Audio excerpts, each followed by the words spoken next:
Hello?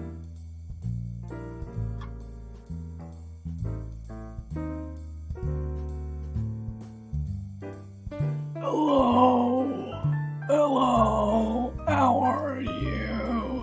Hello?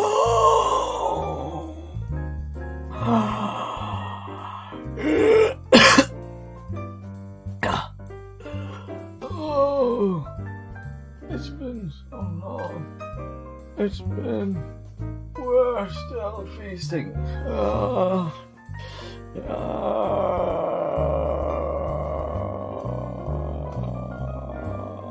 I'm famished. I'm so hungry. Help me, please. Yeah. Oh my god, I'm dying. Hello. Hello, everyone. Welcome to stream. Today we are streaming. Today we are streaming about streaming. So, little thing about streaming is that when you stream, you stream. It's pretty self-explanatory. Yep. But hello. We do a bit of trolling. Hope you enjoyed my music, bro. I'm a professional DJ when I don't stream, so yeah, we trust that. That's where it's at. But yeah, yeah, I still have this Christmas stuff up. I mean, you don't take your Christmas stuff down till February, right? That's how that's how it works. Yeah, it's gonna stay up till February, and it's gonna be amazing, and we're all gonna cry, and some more Lost Belt 6, I take it? Yeah, I think that's the idea. Tomorrow is going to be the FNAF Ruin stream. I'm going to ruin my brain. I hope it's not buggy, honestly. I hope it's pretty manageable.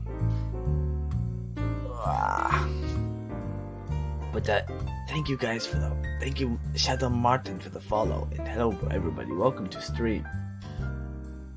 I installed my new SSD, and I had to like redo my model stuff. I think some stuff is I think I actually broke some stuff, so I'm gonna have to do that. But you'll also motherfucking notice if your internet is capable of withstanding the Smile Gang. You got CS:GO? What, 2018? Oh, huge. Wait, no, it's Overwatch. Overwatch League. Huge. I don't know if you guys notice, but I'm currently streaming in 1080p, boys. 1080 fucking P. Let's go. I think I do have the servers, the video quality servers, so I can stream in 1080p, and it works. I just spotted that. Yeah, man. Yeah, you can see me. You see how fast I'm moving? I'm moving at the same frame rate, but more pixels. Oh, I'm more stimulating. Oh, holy shit. But yeah, I was like, after last stream Tuesday, I was like, wait, I have a new CPU, bro. I can literally stream at better stuff. So I just cranked it up to... I didn't change much. I didn't change much of the settings. Woo, first. First the worst. I mean, you were the first. Doesn't mean you're worst. That means you're the coolest, alright? I think that's just I think there's still some more settings that I could up. I could probably change my bitrate to 6K if my internet would allow it. I can change a few things probably. But yeah. I mean, I should probably spend more time seeing if I can enhance my stream a little bit. Wait, actually, can I change it on the fly? Oh, I changed it to 6K. Hold up. Wait, I can change it on the fly, boys. I can change it to like 4. Wait. Okay.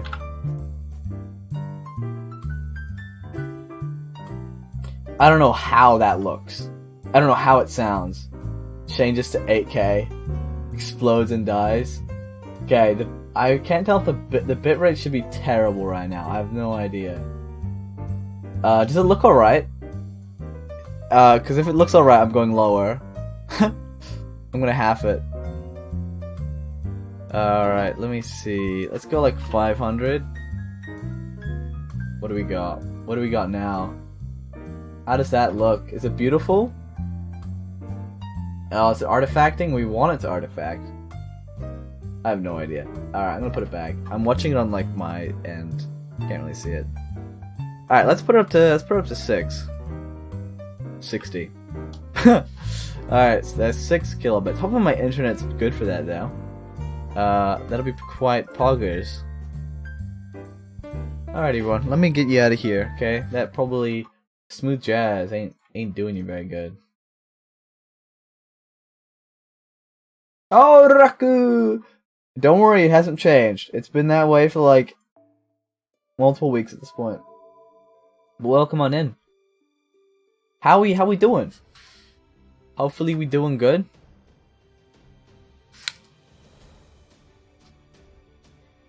Yippee! Dino dance, dino dance. I'm gonna throw hands and I'm gonna shit my pants. Oh, dude, my arms are. Oh, there you go. My arms are destroyed, bro. I went to the gym. Me and my homies saw a gym, and So I went to the gym. Did what was it? Back biceps, which has left my arms feeling like super tight. It's ass, bro. It is ass. Like every time I got to if I want to fully extend my arm, it's like painful. Like, oh, that's so wild. And then I went to the gym today to do legs. Yep. We do a little bit of exercising. All right, let us. Have I done my? No, I don't think I've done my summon for today. My free summon. I did log on a little. No, yeah, we good. Yippee! Give me my mango. Give me mango. Mango where? Mango here. Mango. He don't go everywhere. Man, I want a mango. I really do. Oh well. Is there anything? What's the? Oh, it's probably just those. Oh, it's probably that. I'm ready for actually this. I'm ready for some Lost Belt stuff, man. Yeah, 7 stream watch streak. That's a week, bro. 7 days is a week if you think about it. Salisbury. Number 2, no battles. So we're in a city, I think. Actually, music or no music? I don't know.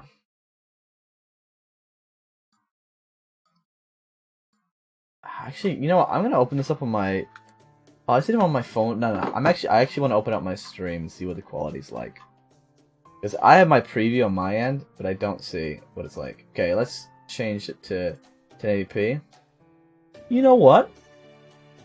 It doesn't look too bad. Yeah, it's a little. Is that how fuzzy is that actually? No, that's pretty accurate to what I have on my end. That's awesome. Maybe the color. Oh no, it's. I can see a little fuzzy, but it's pretty much the same. I don't mind the music, but since you're gonna read it, it'd be better to turn it off. Yeah. I'll turn it off. Leave it off.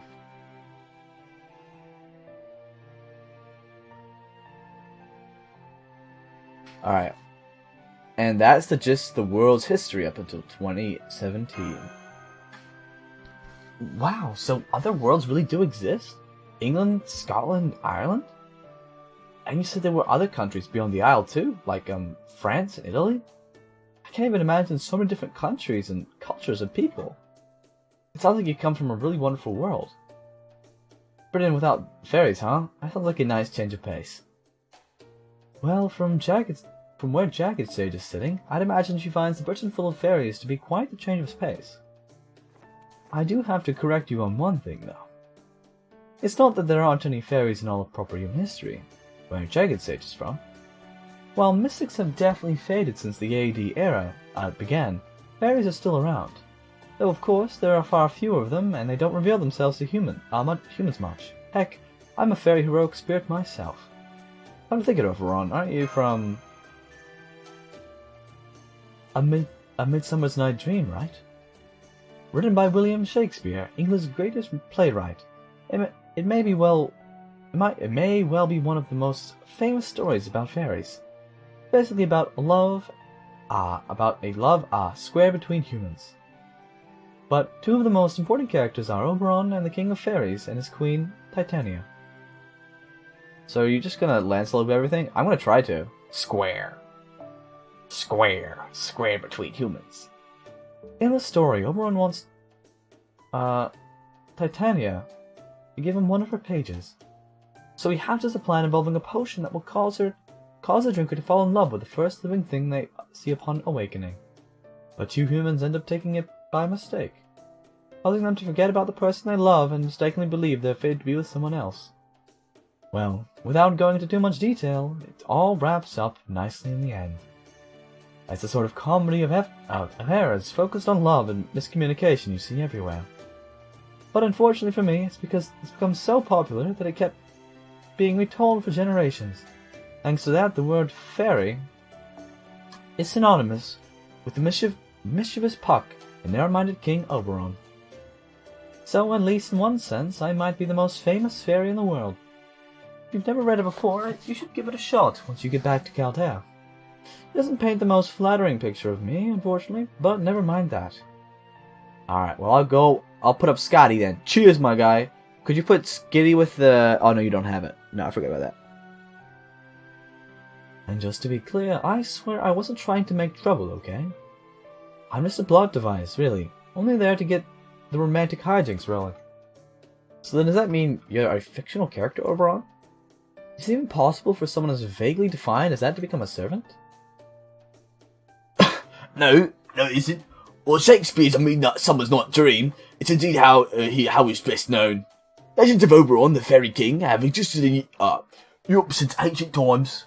Perhaps most notably, there's a poem about him from the 15th century, way before Shakespeare's time, where he's described as the king of fairies who can use magic to make any wish come true. Really, I didn't know about that one. The point is, the character was inspired by an existing model, and that model must have become the base for my servant form. Which came first? Who knows? Just another version of the chicken and the egg problem. Right, Titania then. Was it Titania? Titania! Oh, she's all Shakespeare. There are no legends in fairy history about anyone by that name. The name Titania probably came from the Titans of Greek mythology. Gave Scotty my Star Bomb C, that's level 100. Huge! I'll take that, thanks my guy. The Oberon in Midnight Summer's Dream is pretty self-centered after all. You could never find a lady who would tolerate him, so Shakespeare had to make one up. But I digress. Sorry for wasting our time. Salisbury's just up ahead. Don't worry about the guards, I'll handle them. All you three have to do is stay quiet. It's okay. My face is basically a free pass into the city. Alright, one more thing. Do not tell them your names. If they ask, and you can't avoid answering, make something up. We don't need anyone else finding out you're human, and you never know who might be listening. Hold on, is it dangerous to lie to the fairies? I've heard their eyes can see through falsehoods. If so, shouldn't we try avoiding lying whenever possible? Oh, don't worry, the fairies here don't have powers like that. I don't know if they lost them thanks to all this prosperity, or if they threw them away in order to be prosperous, but either way, they definitely can't tell truth from lies anymore. The only way you can tell if they're dealing with a good person or not is when everything's said and done. How else could someone as evil as Morgan have stayed at the top of this world for so long? So true. Wow, look at the fountains. Wow, look at that tower, look, it's all pointy. It's me.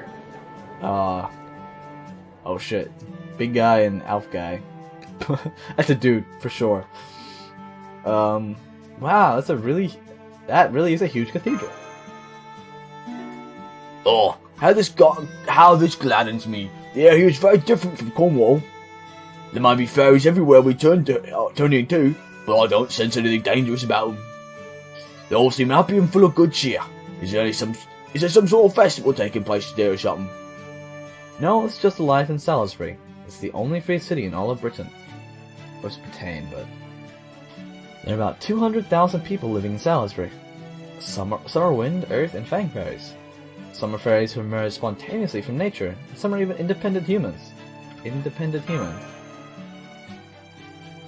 Humans who have won their freedom and now belong to no one but Britain itself.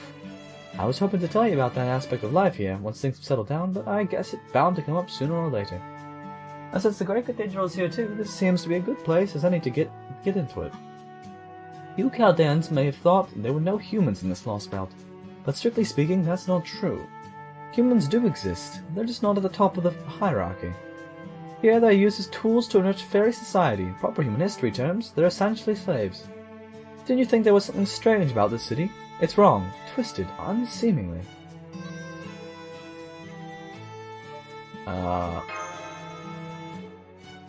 Exactly. Fairies are supposed to live in harmony with nature.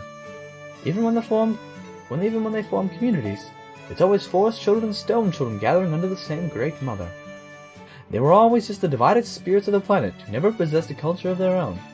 But as you see, Fairy Britain has become a place where fairies imitate human society. For about 14,000 years, fairies here have raised humans like cattle. In that time, they used humans' innate creativity as entertainment, which in turn allowed them to flourish. Fairies live long lives and they require no sustenance whatsoever. Since there's nothing they can do, they never change, and they never try anything new. In contrast, humans have countless weaknesses. They live short lives, their injuries don't heal, they don't need food, they need food to survive, and they can easily be killed by wild beasts. So naturally, humans come up with all sorts of things that would allow them to survive and flourish in spite of all those weaknesses. I'm guessing the fairies found that kind of human thinking to be absolutely fascinating. It was like finding a shiny new toy. So they began keeping humans as livestock, followed by superficially copying their culture with cities like this one. They completely ignored the substance behind human agriculture, architecture, and other various fields of study. Instead, only imitating it at the most basic, superficial level. Anything they couldn't copy manually, they fudged with magical energy. That cathedral there was the worst offender. Fairies have no goods, no gods, and no religion. There was no actual point of making the cathedral, they just thought it was fun. That's Fairy Britain's culture, and it's how they treat humans. Damn, they're just scamming us, bro. Yeah, well, yes. I guess you could put it that way. Still, as a fairy myself, I can understand how things got to this point. While they definitely took it too far, it makes sense they get it like this in a world where humans are endangered. Both in proper human history and this lost belt, humans are fairies' favorite source of luxury entertainment. This land came to be known as Fairy Britain when fairies began regulating human at a societal level. It's also the key political policy of High Queen Morgan, your enemy. Oof, burp. Huh? You guys are gonna fight Morgan?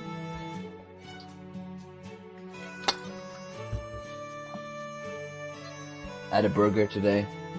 It was pretty good. I got like a big burger.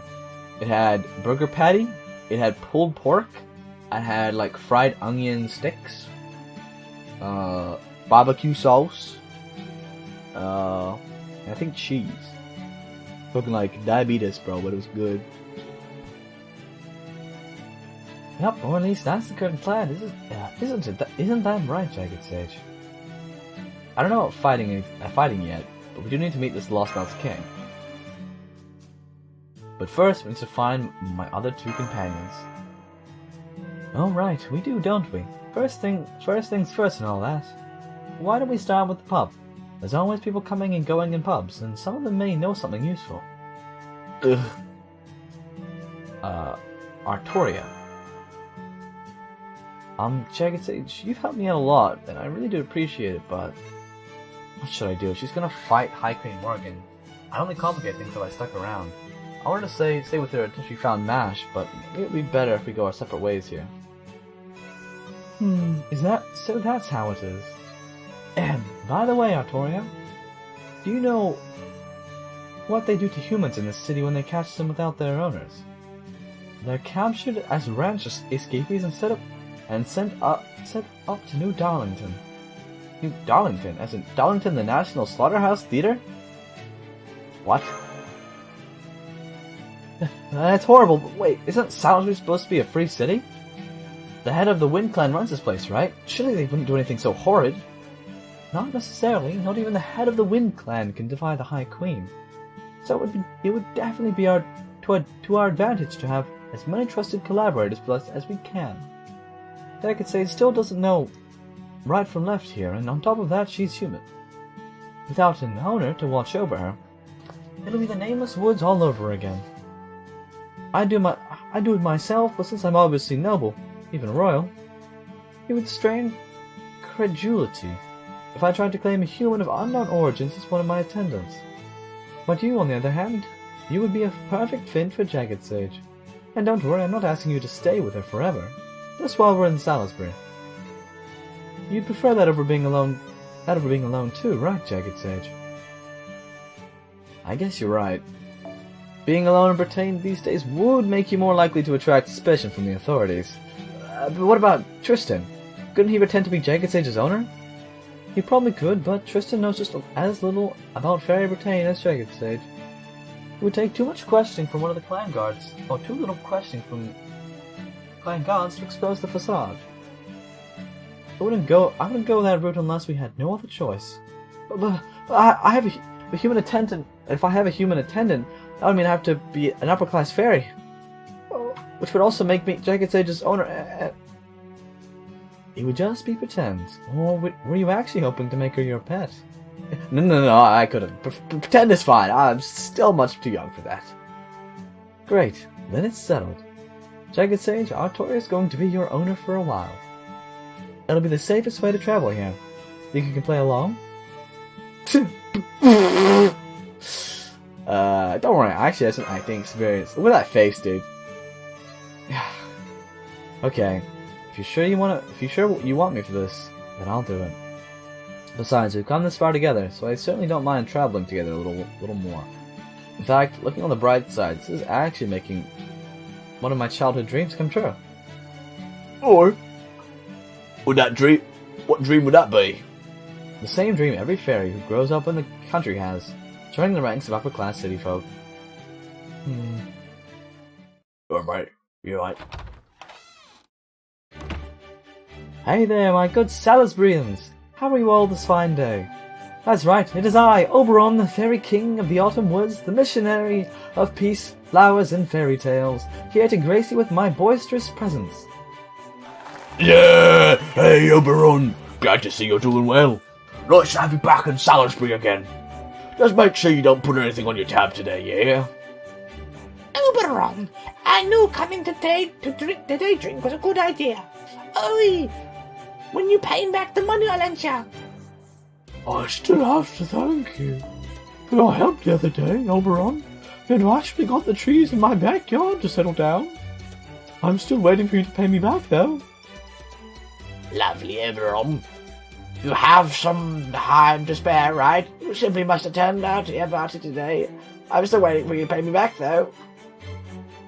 Here's the poor little print from the 10,000-year tab. Don't worry, I'll cover his round. I'm still waiting for you to pay me back, though. Ha ha ha ha. Will you all cut that out? Stop pointing out how unpopular I am. I'm here with some important friends today. Save the money talk for another time, alright? We know. Don't worry, we're all just joking. You've enriched our lives way more than the Queen's banknotes ever could. We're happy to treat you. Yippee! You're in debt, Oberon? What's a 10,000-year tab? So you're poor, even though you call yourself a king? Well, yes, my financials are a little lean just now. Bluntly, I'm flat broke. But what do you expect? When I was summoned to Fairy Britain, all I had on me was this cloak. I woke in front of a forest piled high with dead leaves with literally nothing to my name. Usually in a situation like that, I'd be too bummed to do anything, but wait for help from proper human history. But since I arrived first, I knew there was things I needed to take care of. Fairies thrive on what they find interesting, so I went around putting on shows in various cities. I sang songs, riled up crowds, told fairy tales, entertained housewives. Yikes. He's like banging housewives. Oberon the sly dog, just fucking everyone he can see. And livened up the nights. Literally fucking everyone in the town. Over time, the people of The people of Britain came to know me as the regal fairy king of a fief nobody's heard of. Well, at least in major cities anyway. Oh, so I didn't know you. So I didn't know about you because I'm from the countryside. Sorry about that. I'll try to branch out more from now on. He broke, bro. Yeah, man, but he's still banging everyone's house, banging everyone's wives. Still, this was a hard-fought battle in its own right. Can you imagine what it was like for me to have to act like nobility without any actual capital? I can feel it. I can recall a few dozen times I lied about my station so I could sing love songs to a beautiful woman I met at a tavern. And indeed, there was nothing quite so tense as that. As a fellow poet, Oberon, I have the greatest respect for what you've accomplished here. I don't suppose you'd be willing to give me a few in-depth lessons on how to roll fairy style, would you? If you'd really like to learn from me, I'd be glad to teach you what I know. Besides, with your music backing me up, I bet I'd be able to expand my clientele even more. Literally clientele, though. Now I see. You're both scoundrels who can't be trusted around women. He literally, bro, he's sleeping with women! It's literally, it's right there! Anyway, where should we sit, Oberon? My favorite table is the round one in the back, on the raised floor. Round table? Round table? It's harder for the customers to see there, and it gives you a full view of the whole pub. How about we start with the toast of fruit water? Excuse me, cutie. Are you the new server? Let the owner know we'll be using the table in the back, okay? Oh, and we'd also like to order 4 apple waters.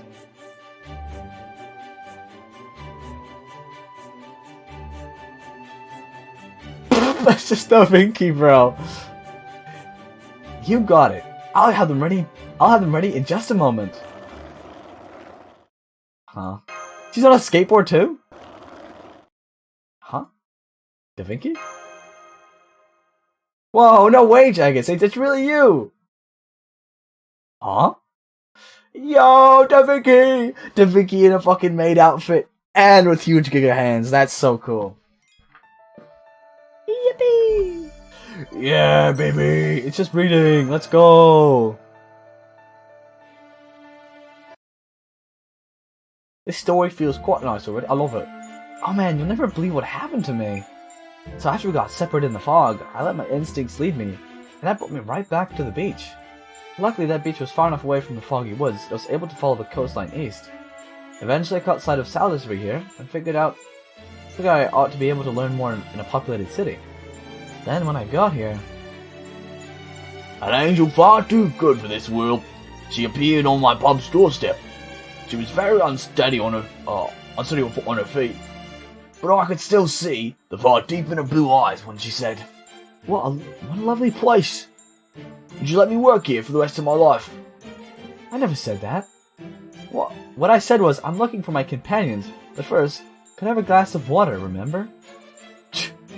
Well, if you're gonna change your mind, just let me know. You're welcome to work here forever. Yes, I heard you the first 100 times, Mike. Now go back behind the counter. I'll teach you to make cocktails later. Oh, Da Vinci, my perfect angel. Da Vinci, my perfect angel. That's so bad. Anyway, that's my story. I'm glad you're okay, Jagged Sage. You too, Tristan. Although, it looks like you still haven't found Mash yet. Bro, that pub owner looks creepy as fuck. Yeah, bro. He's chubbed up. I see. You must be the other servant Jagged Sage told us about. It's an honor to meet a renowned genius like yourself, Leonardo da Vinci. Alright, question. This is for the fate of my belly, Jagged Sage. Nachos or pizza? Ooh, the fate of Sane's belly sits in the balance. Now, let me answer your question with another question, Sir Saiyan. Ow, my arm! Dude, that, actually move my arm fucking sucks. Let me ask you a question in turn, my good friend. What did you have for lunch? Fucking... What did you have for lunch? Brown lightning strike. What did you have for breakfast? What did you drink during the day? Okay, okay. Very balanced. Okay, so either of them are good. Okay, how are you making your nachos here? Are we talking like a couple of chips? We talking like dipping nachos in the cheese and the meat? Or are we talking like nachos with the meat? So you have the chips and then you put the meat on top. All right, how are we talking here? This is important. This is important too. Because honestly, I'd go for a pizza. Like, I'm a pizza guy. I find nachos to be a little messy. They're nice, but I just haven't had really jaw-dropping nachos in a while. Without a tube bread. Yeah, it is. That is true.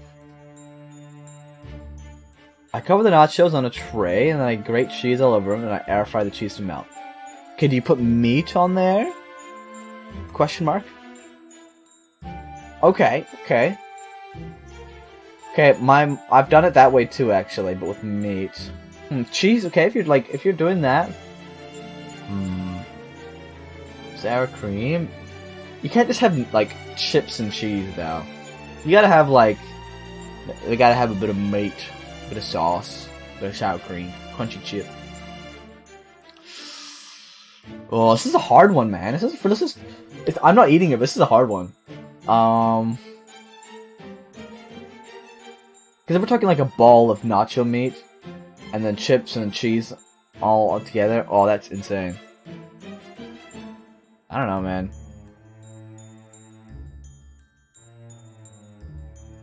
You're saying you have no... Oh, man. Nah, pizza. If you're not having meat, you gotta go with pizza. I'm sorry. If you're not having meat, you go with pizza. No, not even mince.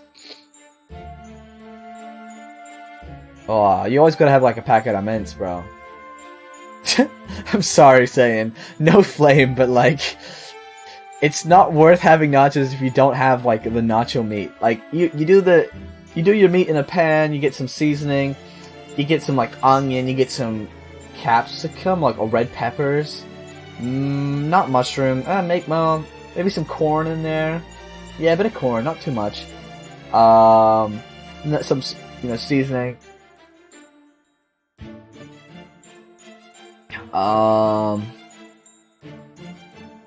Yeah, I'm just trying to think about it as well.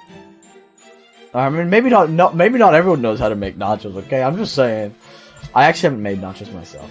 I just make tacos. But, like, I pretty much use the same meat for nachos. It's just, like, chips and, But yeah, there's no beef to cook. And pebble that over the chips. Mine have guac in the fridge. I'm gonna say pizza, bro. That's just cheese and chips. Like... Yeah, thing is though, you follow the... Okay, I look at some recipes, I look at an American recipe and I'm disappointed by the lack of, like, anything in it. Like, you watch a YouTube video of someone saying, I'm gonna make a cheeseburger! Or like, no, we'll say nachos. I'm gonna make a nacho! And they just get mince, the fattiest mint they get, they just put it in the pan, let it splatter everywhere, and they put a packet of seasoning, and that's it. And it's the saddest shit I've ever seen in my life. Like, I will Gordon Ramsay their ass like it's fucking raw, okay? You gotta put more than just meat in there. Because people do that, and it's sad. Like, ain't no way. If I'm going to someone's house, and they're like, hey man, you want some nachos? Like, keen ads, and I see them just put meat and seasoning on it, I'm out. Either I'll take over and actually put other shit in there. But yeah. What kind of pizza? Oh shit, that's true. Well, he's got ham, right? You got ham. Ooh, you got tomato sauce, you got ham, you got some cheese.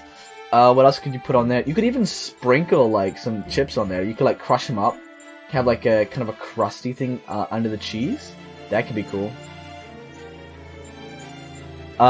You could put mushrooms on there. What else can you put on the fucking pizza? That's just it, that really is. Dude, my brother has a cheese pizza, and no, he has pepperoni, never mind. He used to have just cheese, and I was quite disappointed. Nah, bro. Cheese pizza's for lamos. Cowards!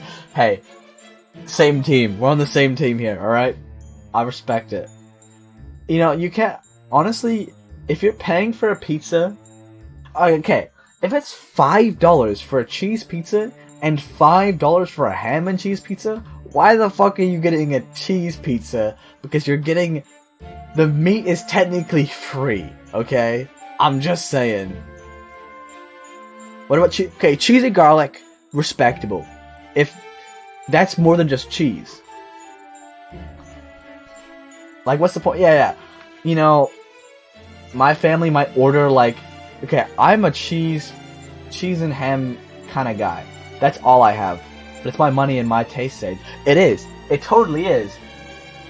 But, like, you know, if we're talking about efficiency and cost, like, to ratio, you're getting more out of having just a bit of ham on there, alright? And cheese...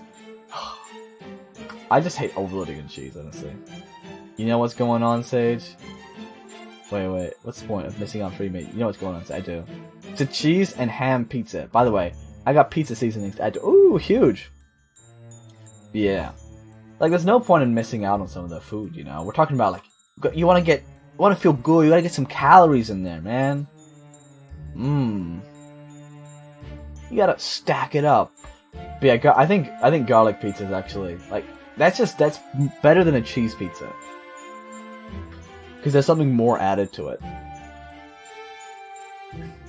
Yeah. Sometimes you just want to order something simple and just go for like 6 cheese pizza or something. Oh no, that's totally fair. But I'm just saying, if there's $5, if they're both the same price, you know, there's no harm in going for either of them. But I wouldn't, at least for my taste, alright? You know, if we're including taste in this now, I wouldn't eat a cheese pizza purely because having that much cheese would make me feel icky. Not sick, I just don't like consuming that much cheese, with cheese being the only taste. Having like a bit of ham, but like that kind of salty, savory flavor in there, really mixes up the palate. Bacon and aioli is better than ham and cheese. Bacon and aioli? I mean, sure, but is that $5? I think that's the ham and cheese is like ham and cheese are like the cheapest at like a Domino's or like any pizza place. Oh, I think we do have some salami meat. Oh, huge, bro. Either that or cabanossi. Cabanossi? With the USSY. You know what? You know that none of these meats just don't go for nachos. It's like, you have the setup for pizza and you're like, yeah, I should make nachos. Yeah, it is cheapest. Yeah, I mean, I don't need extravagant things to enjoy my life. I just need a ham and cheese pizza, and we're good. And we're just a happy chappy. They do go hard, but like, the man's like, I'm gonna have chips and cheese. You gotta have some meat on there, unless we're talking like saucy cheese. Yeah. I know what to get you for your birthday. What does that mean? Just a ham and cheese pizza? That would be awesome, actually. A birthday pizza, just put some candles in it. Put 22 candles. Oh. If not today, it'll be tomorrow. Oh, huge. Chips and cheese? Yeah, man. Exactly. And you have to light the candles before you actually give it to me. So when I open the box, it's like melted wax on ham and cheese pizza. With shitly cooked beef. Oh man. Oh. I've really gotta do that cooking stream, man. I gotta fucking... I think it'd be really awesome to do just a POV stream. Oh my god. Also, I've actually been looking at getting a new webcam, because my webcam is kind of ass. It's like 30 FPS, 720p, but it's super blurry. Last one, my tracking's kind of mid. But I want to get a 1080p camera with 60 FPS. I think it might cost me like $100, but we'll get it. Who are you? I'm guessing the fact you know my name means you're servant from proper human history. I'm Oberon, Oberon the Fairy King, though I guess here is more of an aspirational title. It's nice to meet you, Da Vinci. I'm Artoria Caster. I met Jagged Sage in the Nameless Woods. To make a long story short, I'm going around with Jagged Sage pretending to be her owner. Seriously, that's hilarious! Thanks, Artoria. That must be a huge weight off Jagged Sage's shoulders. But hey, you're a British fairy too, right? You've probably got some idea what it is we're doing here by now. But you're helping Jagged Sage, so that means you're good with it? Well, more or less. Honestly, I don't really get even half of what Jagged Sage and Oberon told me. But I do know that Jagged Sage was telling the truth. It wouldn't feel right about abandoning someone in trouble when it's within my ability to help them. And honestly, it's kind of seemed like fun. Gotcha. And it should be okay to speak frankly here. So, how did you end up here, Jagged Sage? Wow, sounds like you guys had a hell of a time in that forest. I'm glad you made it out of there, okay? Thanks for keeping her safe, Tristan. You too, Oberon, Artoria. So, we still don't know much about Britain. We have no idea where Mash is. We do know that she's still alive, and Oberon is flat broke. Okay, now that we're all on the same page, we can figure out what to do next. You made the right call, Oberon. We should be wandering aimlessly around Britain right now. What we need to do is set up base of operations here in Salisbury, where we can gather information and tackle our problems one at a time. Our top priority right now is finding Mash, so we need to look for info on a girl wearing iron armor. While we do that, we should also learn more about Britain and the lives of fairies who live in it. Do you have a house or something? Sure, I sure do. This pub doubles as an inn. Well, technically, they just copied a man-made inn without knowing what it was made for. So I taught Mike about inns and how to put all the extra rooms we've got here to good use. And as a little reward for my service, I get to take the 3 of the second floor rooms to myself. I knew we'd eventually find one another, and we need a Chaldea frontline base when we did. So that's why I went ahead and made one. Aw, you're so awesome, Da Vinci. Well, I'm impressed. Da Vinci. And I know Lancelot would be especially blown away with what you've done here. Is this Lancelot person also a young girl? In one sense, you're not wrong. What do you mean? Wait. What is that? Okay. Da Vinci. Da Vinci? This is great. I can already tell that this Da Vinci friend of yours would be a great help. Alright, since it seems you guys have things well in hand now, I think I'll take my leave. I've actually got a lot of things I still have to do. You're going off on your own, Oberon? Yep, I'm going to see what I can find out about this Mash girl. Not to mention we also need more information about Britain as a whole. Now that you Chaldeans have come here, things are definitely going to change. And since we still don't have many allies on our side yet, I want to make sure we know where things stand in every region. But we'll see you again soon, right? Oh, of course, especially now that we know where I can find you all. Don't worry, the next time you'll see me, I'll have good news. Good news, everyone! In the meantime, I suggest you all get acclimated to Britain sooner than later. Yippee! Well, damn. He sure didn't waste any time. I'm glad he's on our side, but he definitely dances to the beat of his own drum, doesn't he? Indeed. And that colourful outfit of his speaks to me. It tells me he's without a doubt the same kind of poet as me. Oh, how this gladdens me. Hello! It's me, Nadeko! Hello, Nadeko. Hello, how are you today? Also, FGOJP having live stream now. Tucson wearing Arts hoodie, proving it's the superior card type. You know, we don't have to argue about this. I'm just a quick card enjoyer. Alright, buddy? Alright. So what should we do now? I could show you around Salisbury if you like. What's the JP stream about? Thanks, but I think we should take the rest of the day off. You all walked a long way here, after all. Please go ahead and make yourselves comfy in the rooms I mentioned. Jagged Sage, you take a room to yourself. Tristan and I will share another. Tristan and Da Vinci are sharing. Oh my god. Easy day. I had a good day yesterday. Oh, let's go. Going to attend an anime con. Oh, you talked about that. Staff talking about New York venue. How about you, Sage? Bro, I'm sore. I went to the gym on Wednesday. We did biceps and back. First time I've really done like biceps and back in a long time. And I went pretty hard with my. Went pretty hard. My friend was like pushing me a little bit, but like in a good way, right?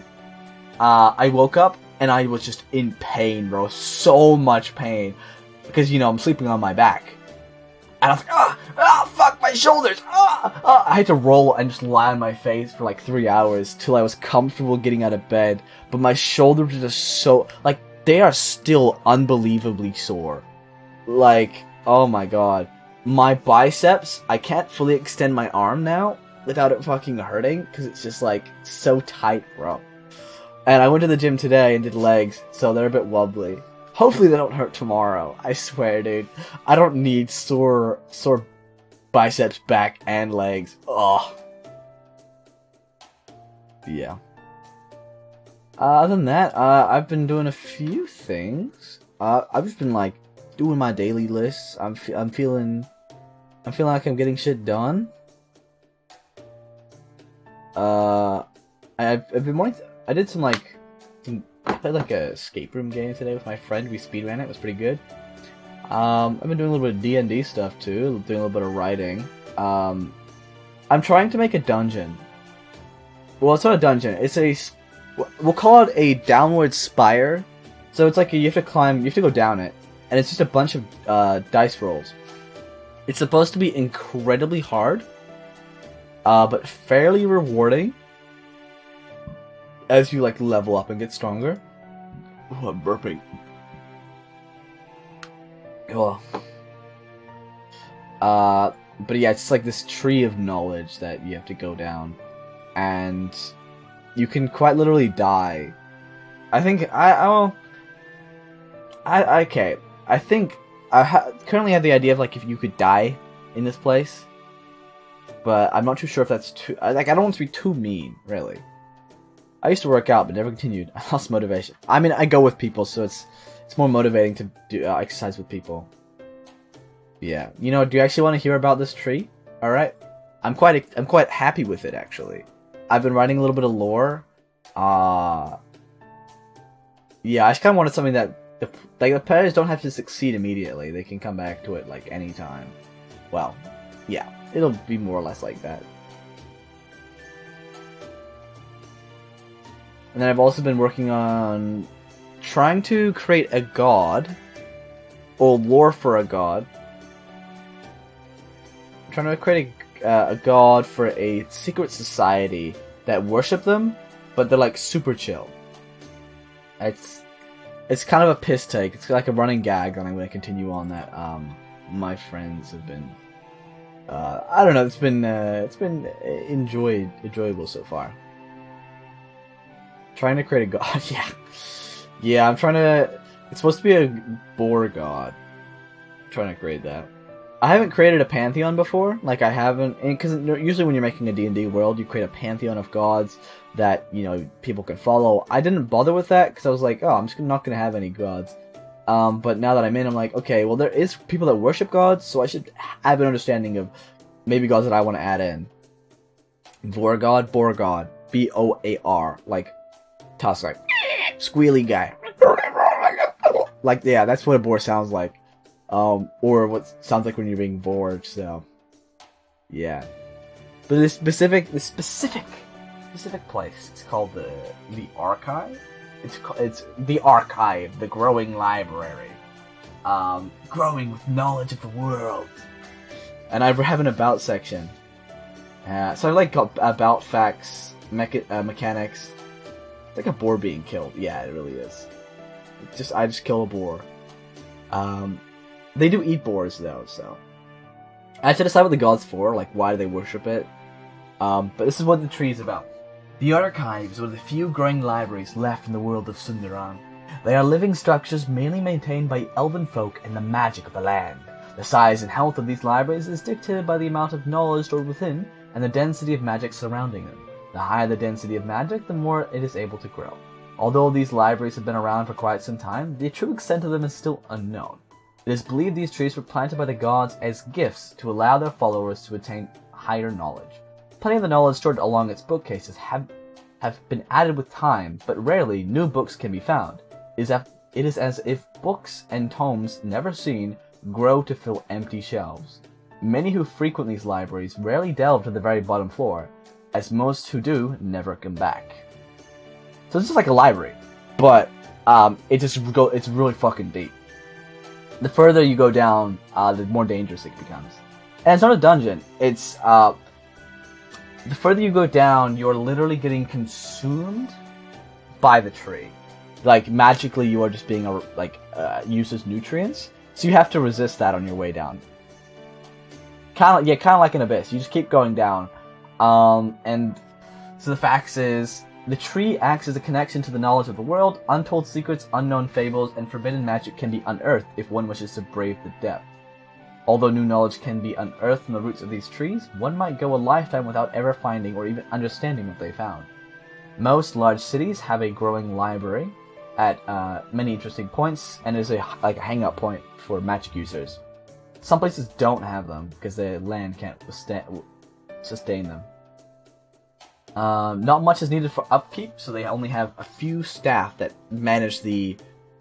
They go down a little bit, but they don't go all the way down. They just, yeah. Unless they really have to, just to save someone. But yeah. And how it works is you have to do increasingly harder intelligence save DCs.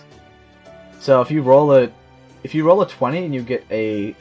So the DC is 13 to start off with, and the next roll, if you succeed, is a 14, and it goes 15, 16. It goes higher and higher until you decide to leave. Because as soon as you fail, you can fail 3 times before you actually die. Oh, not die, but you get a consequence.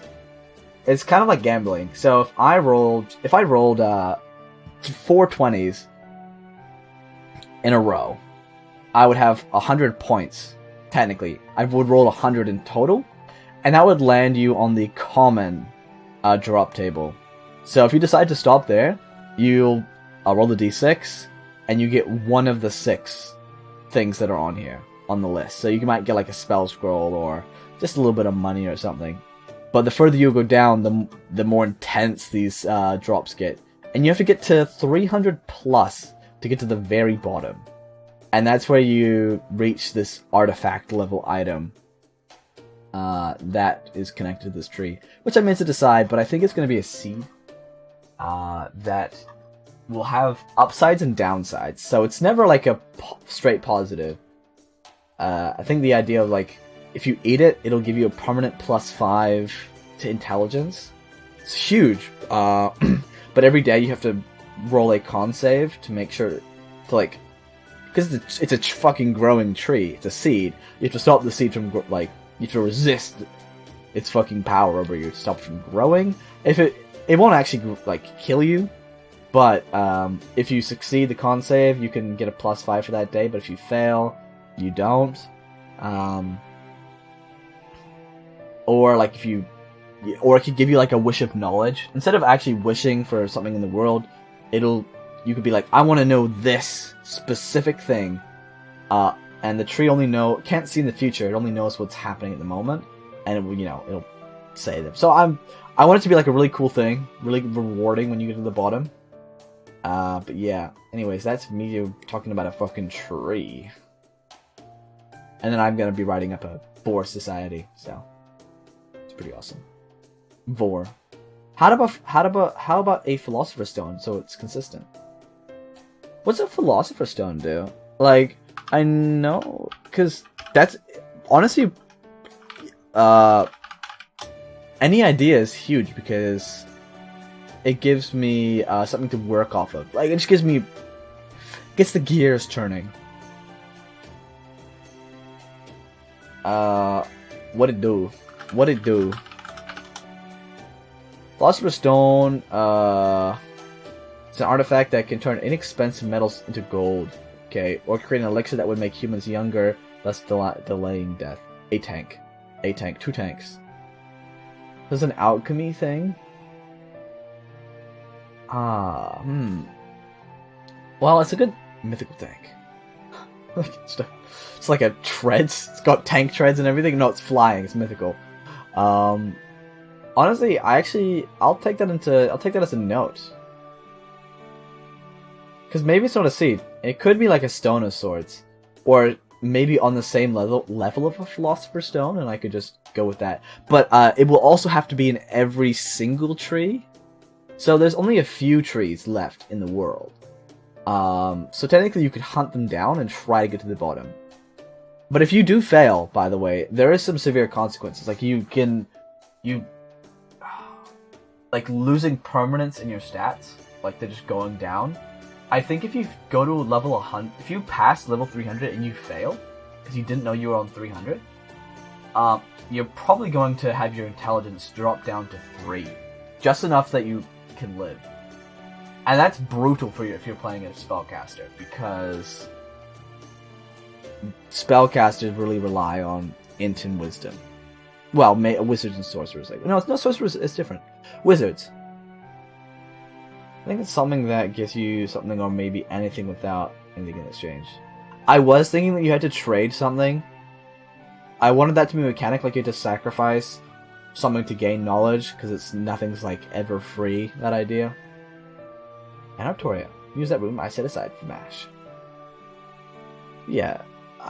There's plenty of ideas. I still have to think on it. It's been like bugging me for the past 3 days because I haven't thought of all the loot that I want to be in there. Because it has to be dynamic. I want each level, each rarity of loot, because it goes common, uncommon, rare, very rare, legendary, artifact being the final thing. I want those to reflect the stuff you get. Alright, 10 minutes and pizza will be ready. Alright, let's put on a 10-minute timer, boys.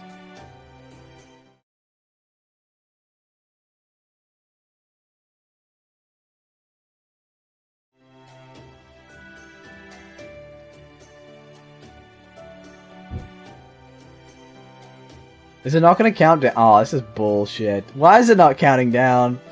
This is bullshit. Can I? Okay, let's put a text countdown. Oh, there we go. Alright. Hey, yo, the pizza's here! Okay, let me put a pizza.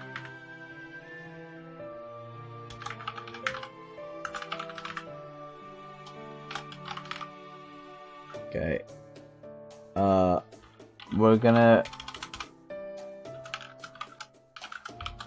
timer. Can I like make this center aligned, please? Center. Saying pizza timer. All right, now I'm gonna put it like there.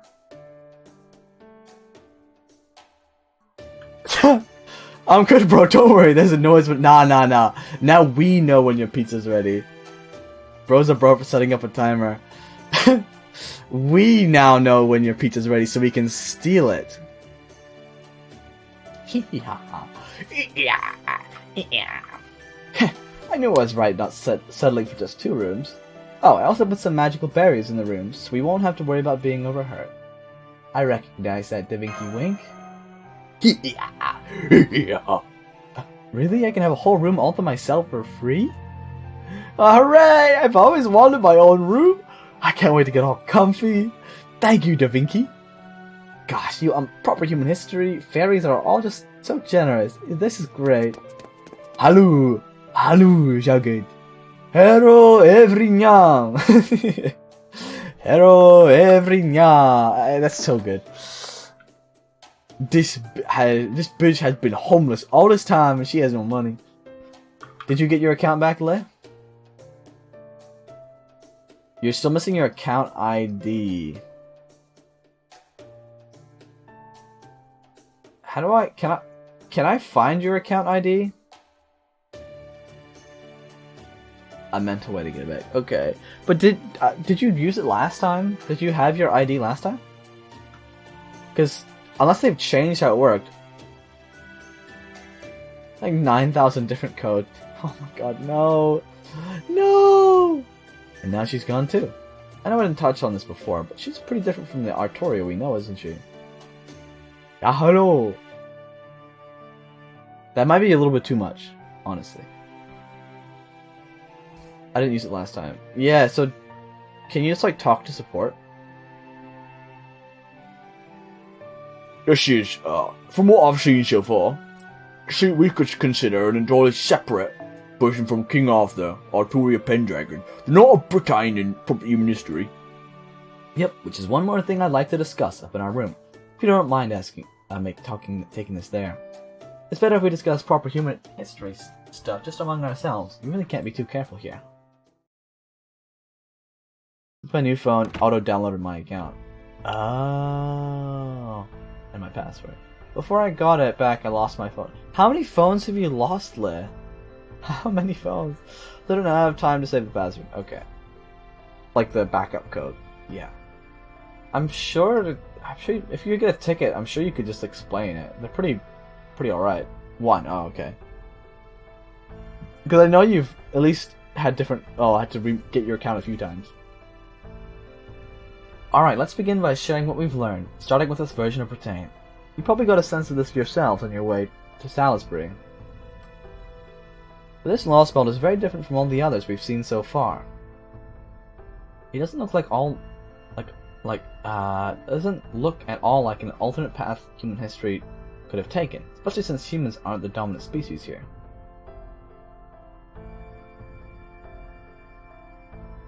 I may have some pic on Discord before, but the server probably deleted it.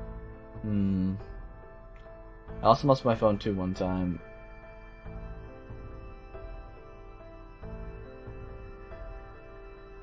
Oh, you got your phone pickpocketed? Oh, dude, I would be so pissed. I'd be so pissed. Oh my lord! It doesn't look at. Oh, okay. So as far as I can tell, this world consists almost entirely of fairies. In Russia, a huge cold snap made it impossible for the human species to survive as they were, so they were forced to adapt and evolve. In Scandinavia, the twilight of the gods, aka Ragnarok, happened during the Age of the Gods. Both gods and people alike were in sharp decline afterwards. China was ruled by a single Zenran, or true human, and became the sole nation-state in the entire world. India was converging in on itself through endless cycles of reincarnation, only for the whole world itself of individual people. And in Greece, humankind was completely dominated by gods who never died out. It's all good. It's just that typically even just a single purchase of Sang quartz is easily the quickest way to get your account back. The transaction receipt is easy verification, but there are other ways. Ah, interesting. Good to know, actually. While all of them were dead ends, they were still all human worlds. No matter how different they were from our timeline, we still all had human societies that suited their environment in the year 2019. But that's not the case here. This is very much not a human world. For one thing, there is no world outside of Britain. It's not like the other Lost Belts where we just couldn't see the outside world thanks to the storm walls. There's just nothing in this world at all besides Britain. No other continents, and definitely no other nations. So as long as we're here, the whole planet consists of nothing but the island of Britain and the sea. And that means it's basically another world with no relation to human history. Yep, given what we know now, it's the only way to describe it. Over the last few days, I've been asking various fairies about what things are like between Britain and other countries. The very idea of other countries was alien to them. So that tells me there must be some strange circumstance that caused this place to become Fairy Britain. Figuring out what that is would be the key to unraveling this lost belt. Hold on, if there aren't any other European countries here, does that mean every fairy in this land comes solely from the Isle of Britain?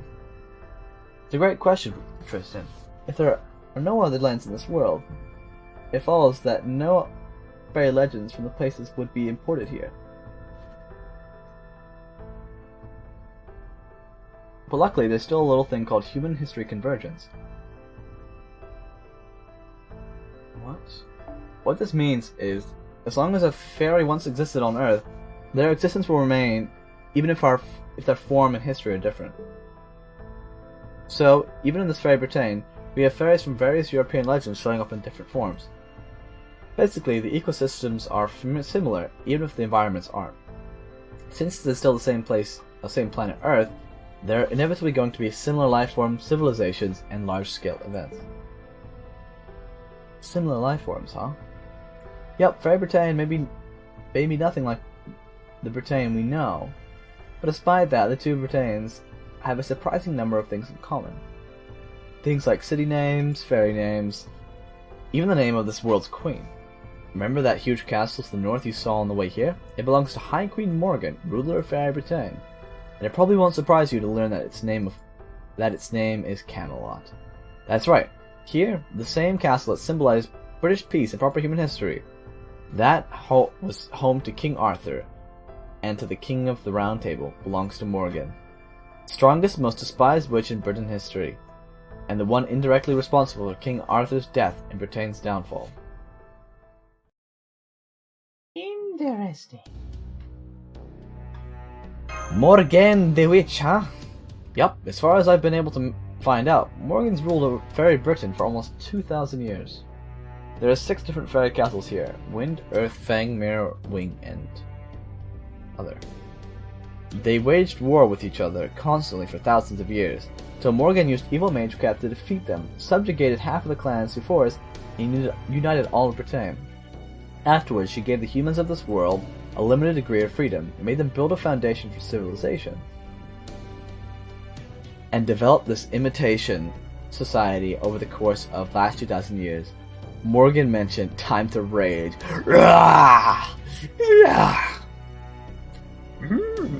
Morgan. Yeah, I'm yet to find out why she's so bad. Besides, Mordred. Morgan. So even in this last bout, she's still trying to... No, I suppose I shouldn't say that. I'm sure this Morgan is a different person from the one we know. So, what exactly is her reign like? Since she calls her castle Camelot, does that mean it's just fair and just in a way King Arthur would be proud of? No, it's pretty horrible.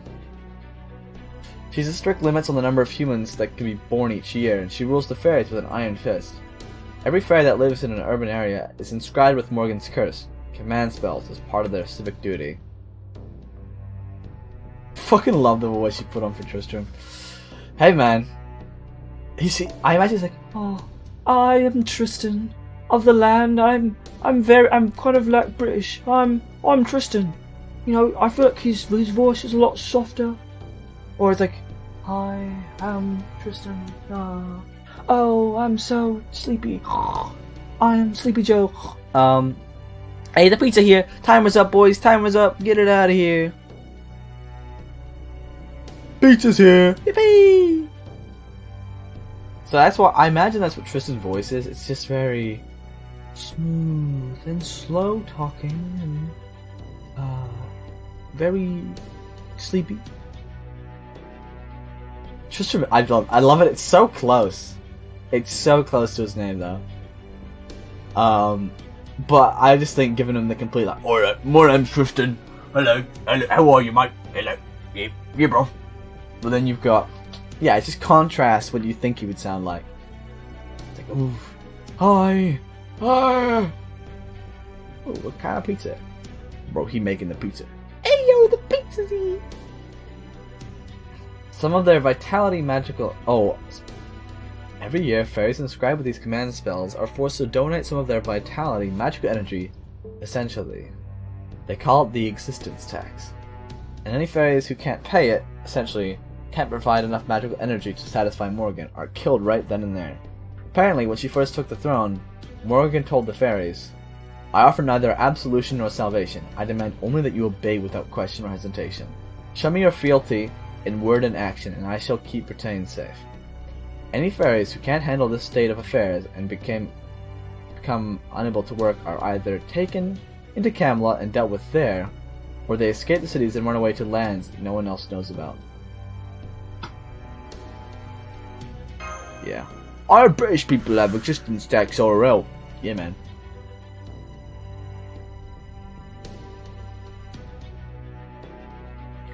Such an oppressive regime is banished by opposition.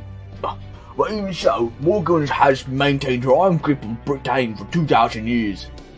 Yep, which just goes to show how powerful she must be. She takes half the soul of every fairy in Britain each year, and there's still no fairies able or willing to stand up to her. That said, there are some positive sides to Morgan's reign. Remember those black things we fought near the shore? The fairies call them Moors, and they come from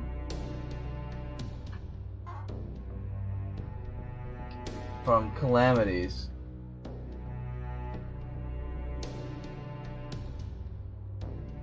Oh man, why is my mouse like this? This is so cringe.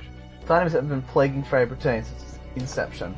Occasionally, fairies that lose their purpose or their spark end up turning into these Moors creatures. Moors are essentially the fairies' natural predators. Just touching one is enough to infect a fairy, ultimately transferring them into Moors too. It's kind of like a disease that only affects fairies. And the Moors aren't the only calamity Britain has to regularly contend with. There are lots of others that pop up on a regular basis. And Morgan's, the High Queen's army, is constantly fighting them off. Morgan may be a cold and ruthless ruler, but she's also the sword that keeps Britain safe. The fairies may fear and hate her, but they also depend on her. And the current state of Fairy Britain. I feel like Morgan's definitely lost about the kingdom. Yep, that seems like a very safe assumption, which means she'd also have to be one who used Rhino Spear. That spell was so powerful it reached Olympus from here. No one else could have cast it. And of course, that unfortunately means Beryl Gut is involved with Morgan somehow. So I'd say that makes our chances of peaceful negotiation with her basically nil. I see. Then we have our own reasons for defeating her. Yup. Then we might have a hard time getting into Camelot, since apparently no one can enter it without her permission. That said, even Morgan's raid isn't perfect. In fact, there's new hope.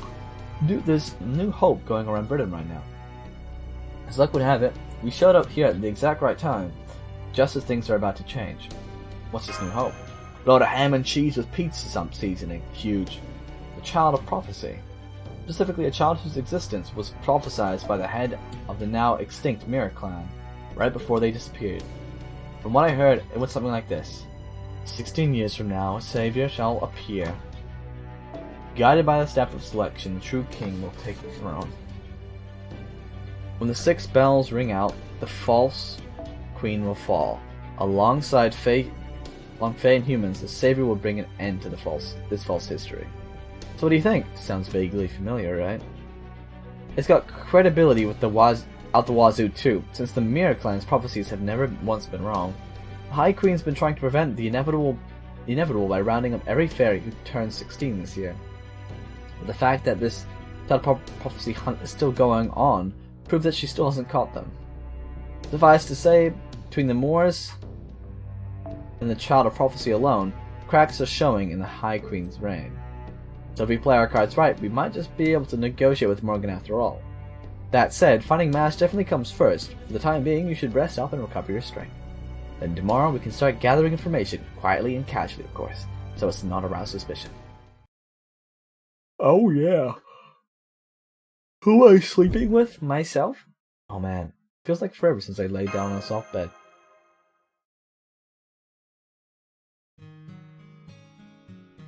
The British lost belt. High Queen Morgan.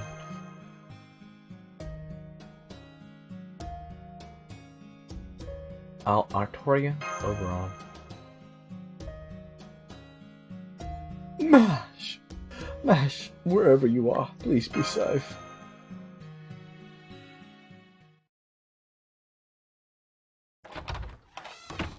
Who's in here? Oh, okay, I think we could use some rest too. Servants might not need to sleep, but it's still tiring to be constantly watching out for threats, right? I mean, you never took your fingers off your bowstrings, even once that entire time. Guess that's why you were Knight of the Round Table, huh? Just noticing that suggests I must need a rest as well. But not just yet. But please don't refrain from resting on my account, Da Vinci. You must be a servant too, but you also a living being in the here and now, just like Jack and Sage. So go on, get some sleep. Don't worry, it's my duty to protect you all as well. Gotcha. I guess I should have expected that kind of consideration from Tristram. Child of sadness, and the most handsome knight of the round table. Oh, she's blushing, bro. She's blushing. Okay, then. I think I'll take you up on that. Honestly, I was pretty beat. By all means, but first, I just have one request for you. I don't want to take too much of your time, but before you fall asleep, I was hoping you could tell me more about the sixth singularity. Specifically, I'd like to hear about the version of me who was summoned here. What I was doing in the holy city of Camelot. You're a fairy, bro. You're a furry. Oh, shit. Actually, I'm gonna... Oh, Tristan is the child of sadness. Oh, no. So, Bob also being a child of sadness, or something along the lines of involved sadness? Aurora. I got a battle. Who the fuck am I battling, dog? How's the pizza taste, my guy? It's pizza time. Alright.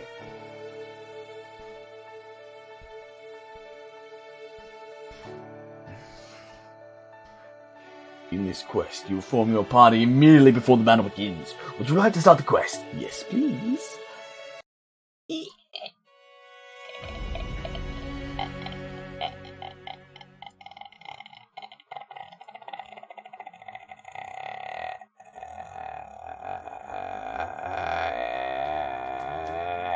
Good morning, everyone. My gosh, that bed was just so comfortable.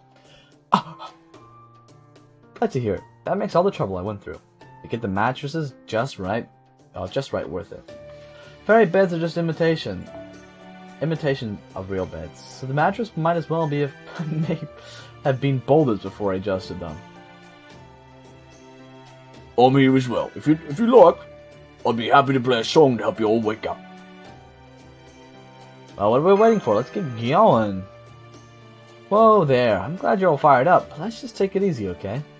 Yes, none of the High Queen's soldiers are here in Salisbury. She definitely has sympathizers here. We just need to play it cool and casual, okay? You're going out, the Bunchy? So you're not going to wait at your table with your beautiful roller skating today? I'm sorry, I'm off to do some sightseeing. Don't worry. I'll help out in the afternoon. Alright. That's his idea, wasn't it? Hey, you there. I don't know what clan you're from, but you better not tire Da Vinci out, you hear? I love my Da Vinci. She's just the best thing in the world. Huh? Oh. What's up, Jagged Sage? Something on your mind? I was just thinking, the sky looks awfully similar to how it did yesterday. Oh, that, yeah. I was surprised by that at first, too. The weather here never changes. It's got one sky pattern for day and another for night, and that's it. It does supposedly rain here sometimes, but apparently it's just always cloudy here, but no blue skies. Huh? Blue skies? You were saying the skies turn blue sometimes? Oh, yes. When there were no clouds in the sky, it becomes a beautiful shade of blue as far as the eye can see. Though that's not to say these skies aren't beautiful in their own right. So the cloud, the same color as bluebells then? That's what your skies look like? Wow. And your world must be very bright and beautiful. The kind of place where everyone always smiles and helps one another no matter how hard life gets. Anyway, shall we start gathering information then? Oh, and I need to pretend to be Jagged Sage's owner, right? Put me on a leash, I guess. Then maybe I'll try acting like a big shot and going to one of these restaurants I've heard so much about. Did you know they won't even let you in to a woodhouse without an attendant? Hey, as long as there are a lot of fairies there, I'm good with whatever.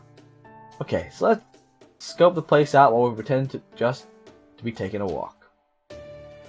We'll also want to keep our ears peeled for any juicy rumors and talk to people ourselves at a time. Hey, what? What the fuck did I just read? I don't even know what I said. Have I heard anything about a fairy in iron armor? What? You guys interested in joining the High Queen's army? Don't bother, nothing good will come from joining them now. This is the year Anzo prophesied about, remember? The Child of Prophecy will appear this year and bring salvation to all. Who knows, maybe the High Queen's finally cut us a break on our taxes if she actually takes a few licks for once. Huh? You're not looking to join? You're looking for a lost companion? I'm afraid we can't help you then. Iron armor? You don't find anything like that there. You'll have to go to Norwich for iron. They ought to still be making those silly weapons up there. At least if Spriggan hasn't shut down the mine. What kind of weapons, you say?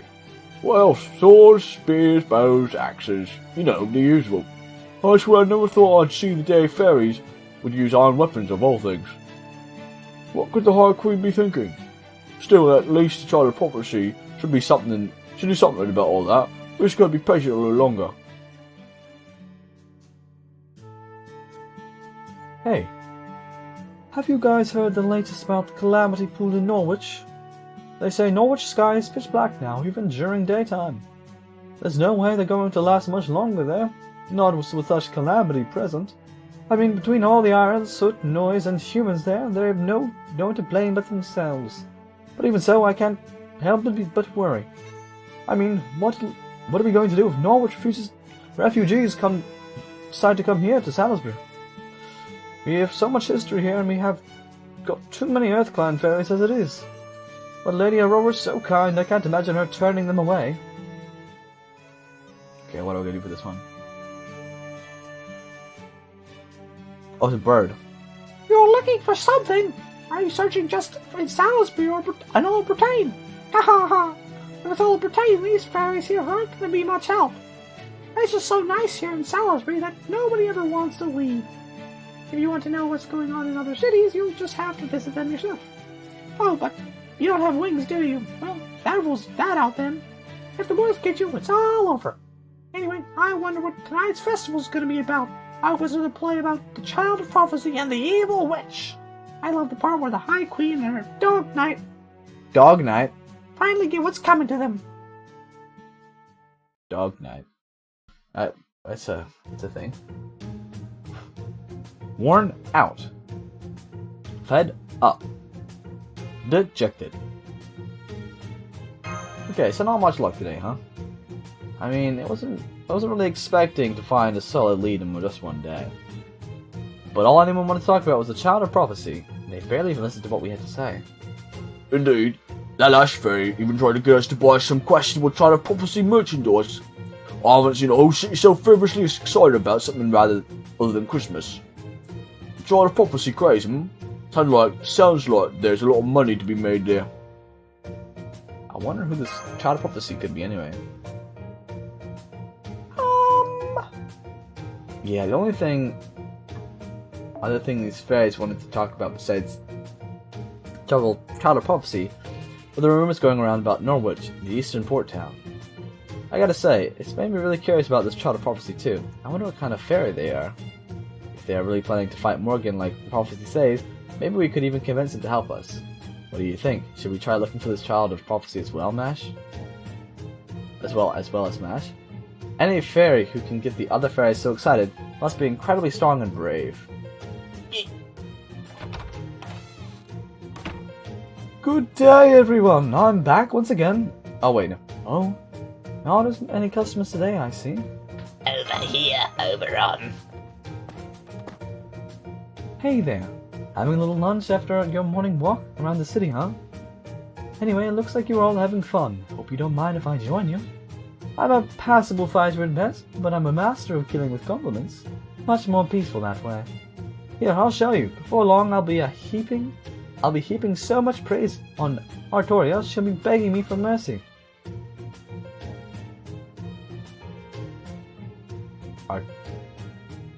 Artoria, why? Huh? You mean you haven't told them yet, Artoria? The Child of Prophecies everyone's on about, that's her. I just assumed you knew since she's got King Arthur's name and all. Gasp! I mean, yeah, the thought did cross my mind once I heard your name when you were named Artoria. But still, you? Artoria? Really? I mean, let's be real. You have less magical energy than most fairies, right? You might have better magical circuits than a human. Well, since you're a fairy, I guess that'd be the age of the gods' patterns. Anyway, still below average for a fairy. Well, even Mike there must be stronger than you. So how can you be the child of prophecy meant to defeat the High Queen? I have no idea. I don't know what mood. Mood sounds kind of mean. I know you're right. It doesn't make much sense, does it? I'm sorry. I know it's not right that someone like me is carrying around the staff of selection. So it's not like we know for certain that I'm the child of prophecy. There's a chance I might not be. Besides, I don't really have the guts to fight the High Queen, or the drive, or the determination. I don't belong into any of the clans either. But I have so little magical energy that I have to fudge it with magecraft. Can't even get close to the bells I'm supposed to ring. I mean, I do plan to do the best I can in spite of all that. But let's just say it's a very uphill battle. Honestly, I still don't know why I was chosen. You don't think you can do this, Artoria? I don't know. All I can say is that I am really the child of prophecy, then there must be some way for me to fight. That's why I was born, and how I was raised. Who am I kidding? I'm completely hopeless. The last time I came to Salisbury was to meet with the head of the Wind Clan, but I ended up deciding to try Manchester next because nobody here would even give me the time of day. I see. So that's why you didn't say anything sooner. Fairies can sense how much magical energy you've got at a glance, so I'm sure then they laughed when you told them you're the child of prophecy.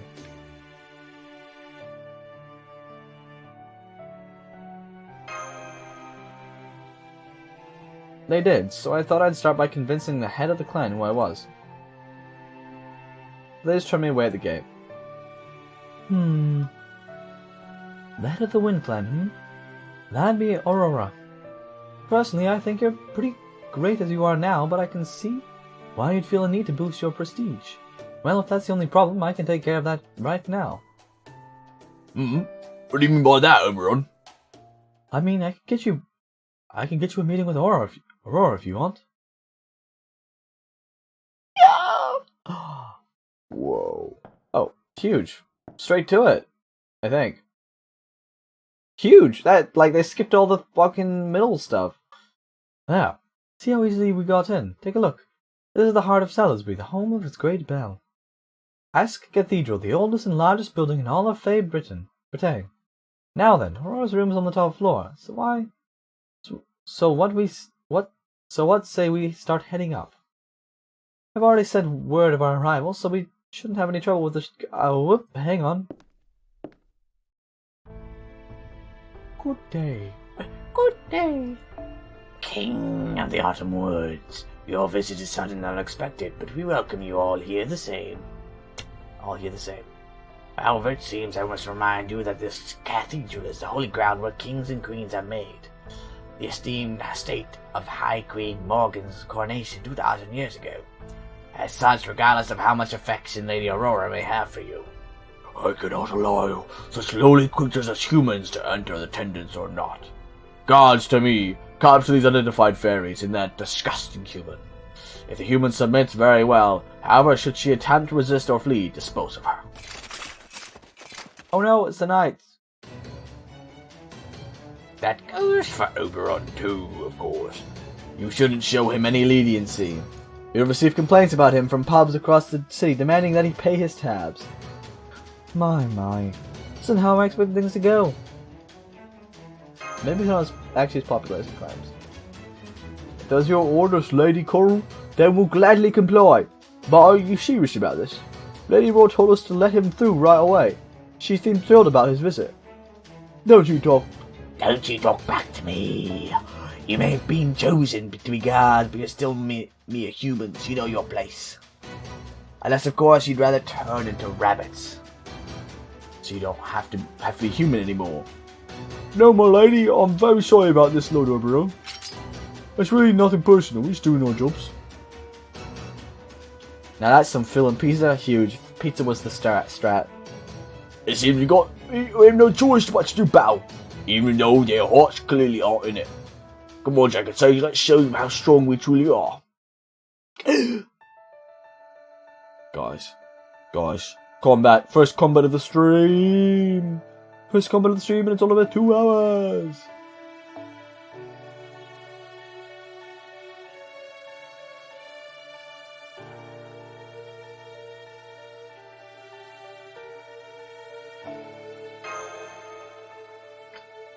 Gasp. Gasp.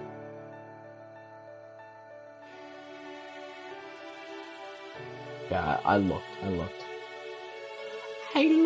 Alright, let's get Dr. Snow. Should be right. I don't know about you guys, but I'm actually really enjoying reading the story and doing silly voices. Hopefully it's not too annoying. I want to, like, I very much enjoy watching, you know, like YouTubers like Jack Spadicy and Market Killer when they like play long story games, and I just like how they give their own voices. So I want to try that too. Any groggy goofy voice is 50 out of 2 for me. Groggy goofy voice. Alright, good to know. Good to know. I approve, Chaos. Chaos awesome, dude. I realized today that you don't have an E in your name. Chaos AW, no E, some dude. Nah, no E, yeah. I didn't realize that till today.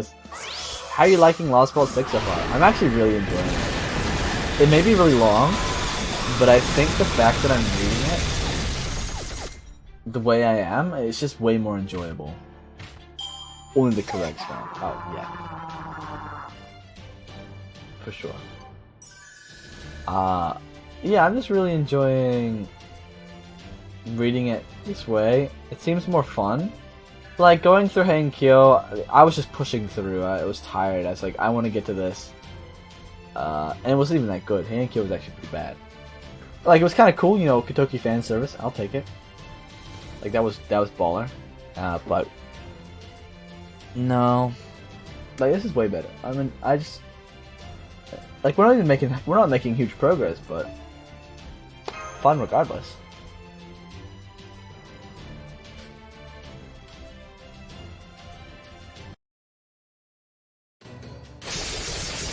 I've also been trying to practice my Muscle Man impression.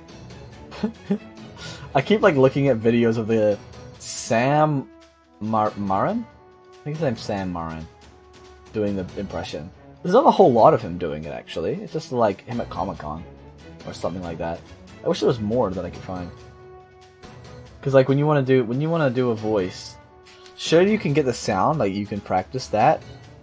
But the shape of your mouth is very important. So, looking at how the voice actor does it, you can quite quickly get your mouth into a shape and kind of understand where they put their tongue, how they hold their lips, and the accents they kind of do.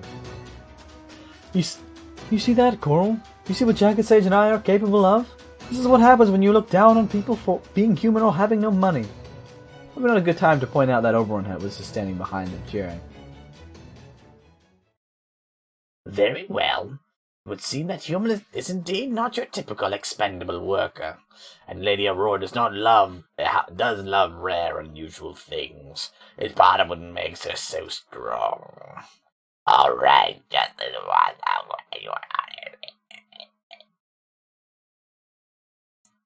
Rare and unusual things are only interesting the first time you see them. Once the novelty wears off, they become worthless. If I were you, I would try to make the most of the good fortune, as you won't have many other such chances in the future. Bazinga! Oh. Hold up. Oh, never mind. I was like, better not be another saber face. Like,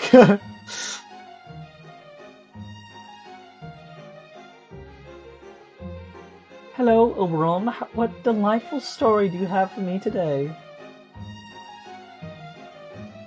You know so very many things, so I'm sure it must be something special. Whatever it is, I can't wait to hear it. I could use some cheer after all the unfortunate news recently. Tee ooh. I don't think it was possible to go blind from sheer splendor until today. Wow, she's beautiful. Why yes, I have two things for you today. One, something you absolutely must know. The other is his request for a small favor. What is the Monka S, dude? But don't worry, I won't take up much of your time at all. That said, could I first make a somewhat selfish request? You see, I'd like to keep what I'm about to tell you just between us. You don't mind keeping secrets, right? Oh my. You are a naughty one, aren't you? I don't usually care for such scary stories. But a little thrill does sound like fun. Would you give us some privacy, Coral? Whatever demonic noise you just did after seeing Aurora. That was the party's response. Lady Aurora! It's alright, I know we can trust them, so it's only right I answer in kind. As you wish. Please don't hesitate to call for me if you should change your mind. It's a fucking Smeagol, bro. I'm the face. What a small face. Okay, anyways. You'll have to forgive Coral. She's a very proud girl, and she can be... Gollum, yeah. Yes. I think we did find the ring. I think we did find you the ring. I've got a ring, actually. You'll have to find Coral. She's a very proud girl, and she can be quite flexible. She might give you a very harsh welcome again, didn't she? I'm just glad to see you're not hurt. It's a pleasure to make your acquaintance, friends of Oberon. I'm Aurora, head of the Wind Clan and Lord of Salisbury. Now, what did you come to tell me today? Is this your first time seeing Aurora? Yeah, it is. I want the fucking... What's her name again? I want Coral to come back so I can actually do my Smeagol impression. That's gonna be awesome, actually. Whoa, I guess it's no surprise that the whole mood just changed here. Figure she didn't become head of the clan through her beauty alone. Why am I talking? The thing is, we're having trouble finding companion of ours. Oh my, oh my, oh my! How many years has it been since a human spoke to me so frankly to me? Oh, how delightfully different. Tell me, what's your name? Are you a free citizen? What kind of pedigree do you... Ah, I'm so sorry, you already serve this fine young fairy, don't you? Oh goodness, how rude of me. Really, Aurora? You must do something about your tendency to make every stray human take every stray human you find. Thanks, man. Otherwise, you'll eventually have every human in Britain living in Salisbury. I'm sure you don't need any more resistance from your fellow clan members, seeing how you're the only one who favors coexistence. Yes, I know, you're right, of course. But when I say those big doe eyes of hers begging for me for help, well, I just couldn't resist. Good grief. Well, this is exactly why I brought her, to see you to begin with. Remember what I told you before about Chaldea, and the other world called proper human history? I'm trying, bro, I'm trying! I'm trying. How am I... I'm trying. Hey, you know, I'll give her a better voice with this. Well, this girl here is the master of Chaldea, and the two people behind her are servants, not fairies. Oberon? Don't worry, it's okay. Aurora may be from Fairy Britain, but she still thinks a lot like the fairies of proper human history. And while she'd never come out and say it, she's not happy with the state of things in Britain either, right? I am going to do that. It's been 2,000 years now since Britain fell into Morgan's hands, and you've been here watching it unfold every step of the way. You think it's time for Morgan's reign to end, regardless of what form that end takes. I remember how your eyes sparkled with hope when I told you about the outside world. Dragon's Age here has come to Britain solely to defeat Morgan. She is not even thinking about what happens afterwards. Would Oberon be a femboy IRL? Yeah, 100%. He posts on Reddit. Suffice to say, she has no intention of ruling in Morgan's place once she's gone. Once the Chaldeans leave, whether Britain lives or dies will be for you and your fellow fairies to decide. Chaldeans are definitely not going to care if you try to save what's left of it. They'll gladly stay out of our way. Morgan is their only concern, nothing more. So it would seem! Wow, this girl in the back doesn't seem very happy, and yet you're telling me this girl isn't denying anything you say! Nah, she's too scared to be a femme. He could be, but he'd be bipolar enough to be the full furry femboy, full furry. He's a moth. Alright. What is it called? Like, you have scalies. What's a furry but like bugs? Is it called a buggy? Like furries, scalies, buggies, like you can't be a furry isn't a bug, right? Furry implies mammal. I'm laughing my ass off. What do you mean, bro? What's so funny? What's so funny, dude? Huh? Huh? Why are you laughing, dog? Huh? Huh? What do you think you're laughing, huh? No laughing around here. No laughing here. Ditto. Like, for real, though.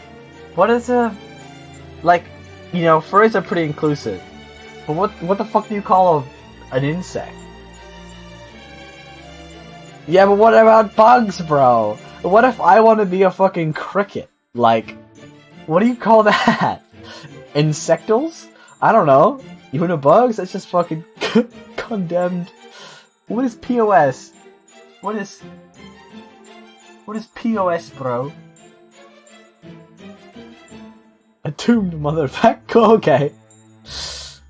Point of sale, duh. Oh, true, bro. Piece of shit. I'm not into bugs. I'm purely curious if, you know, furries are very open with a lot of things, right? But what the fuck if you are a bug? No funny business, serious business only, okay? So you're travelers from another world and Britain that went down the right path. It's still hard to believe, but maybe this too is Angel's guidance at work. Either way, one thing is clear. Since we both have our own trouble, it's only right that we will help one another. Jacket Sage, was it? You have my permission to act in Salisbury however you see fit, even if your actions should be in opposition to the land of the Fae. If you're looking for the lost companion, then I'll lend you the eyes of my fellow wind fairies in other cities. I can't contact my compatriots in Norwich at the moment, but I will have my wind fairies in Oxford, Gloucester, New Darlington, and Camelot help you in your search. You only need to tell Coral what your companion looks like. I just hope my clan can be of assistance. I'm dying.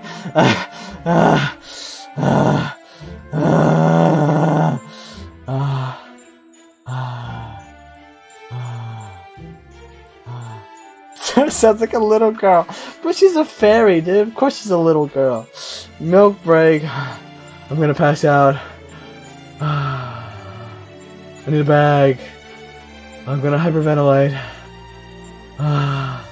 Help! Help! Did we show you have voices that don't fuck your throat, dude? Drink some water.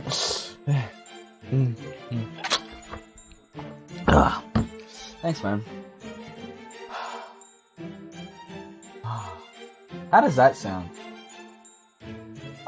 Let me go to the VOD. How did that sound?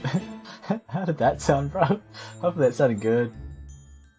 Let me go to the fucking VOD, bro. I don't want to see that shit. Let me see the VOD. My arm. So sore. Oh. Ah. Okay. Yeah. Alright, let me hear this.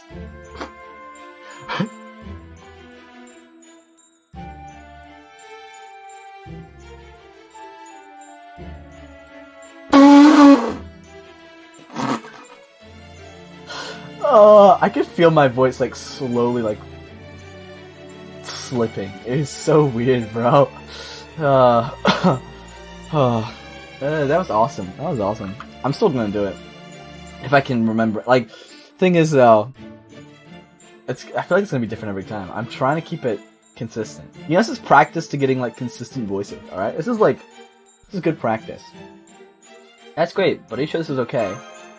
You mean for me to help Candy? Oh fuck, I forgot it. I see you're both a kind and honest girl, Jack and Thane. True, as a citizen of Fairy Britain, perhaps it was wrong of me to help you, but I'm more concerned with this Fae folks' way of life than I am with retaining this land itself. The High Queen is a great woman, certainly, but the path we are on now will not lead us anywhere good. That said, I'd still like to keep this relationship of ours on the down low for the time being.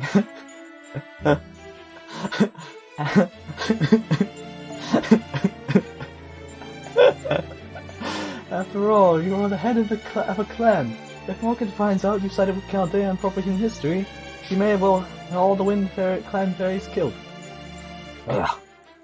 So this collaboration should be kept quiet so we can deny knowing anything about each other in case things come to that. All the Wind Fairy's dead. So not even you could defeat High Queen Morgan if you faced her directly. No, I couldn't. She could wipe us all out with one flick of her finger. I see. Gosh, she's really something, isn't she? Oh yes, she's a very special fairy. The only one who could hope to defeat her is the child of prophecy from Angel's last prediction. It's too bad the child has yet to reveal themselves. I can only hope they come and save us as soon as possible. Devious smile. He's gonna do it. He's really gonna do it. Stage, please. No, I'm gonna keep going. Doing that. I'm gonna keep going. That's not even that bad. Doing like that's killing my voice. Going like that does it more because it's like that's honestly not that bad. I'm just raising my lyrics higher.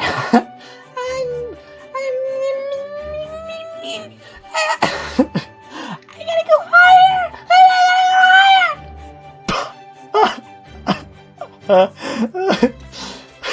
I'm like swallowing my vocal cords.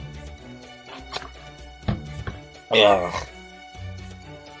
I'm gonna try even higher, bro. I'm gonna do it. You can't tell me to stop. How right you are, Aurora. I may very well be about to make your day. There's someone I'd like you to meet. What are you doing, Aurora? Please stop. That's right. Artoria here is none other than the Star of Hopes, who hails from Tingatel. Titagel. Inhale some helium. Bro, if I had some helium. If I had some. I should like a bunch of it on the side, so whenever I do a high-pitched character, I can do it. One alongside the staff of selection that will bring Morgan to justice. She's the one, the only child of prophecy. Now go on, don't be shy. Oberon! Fucking threw that man across the room. You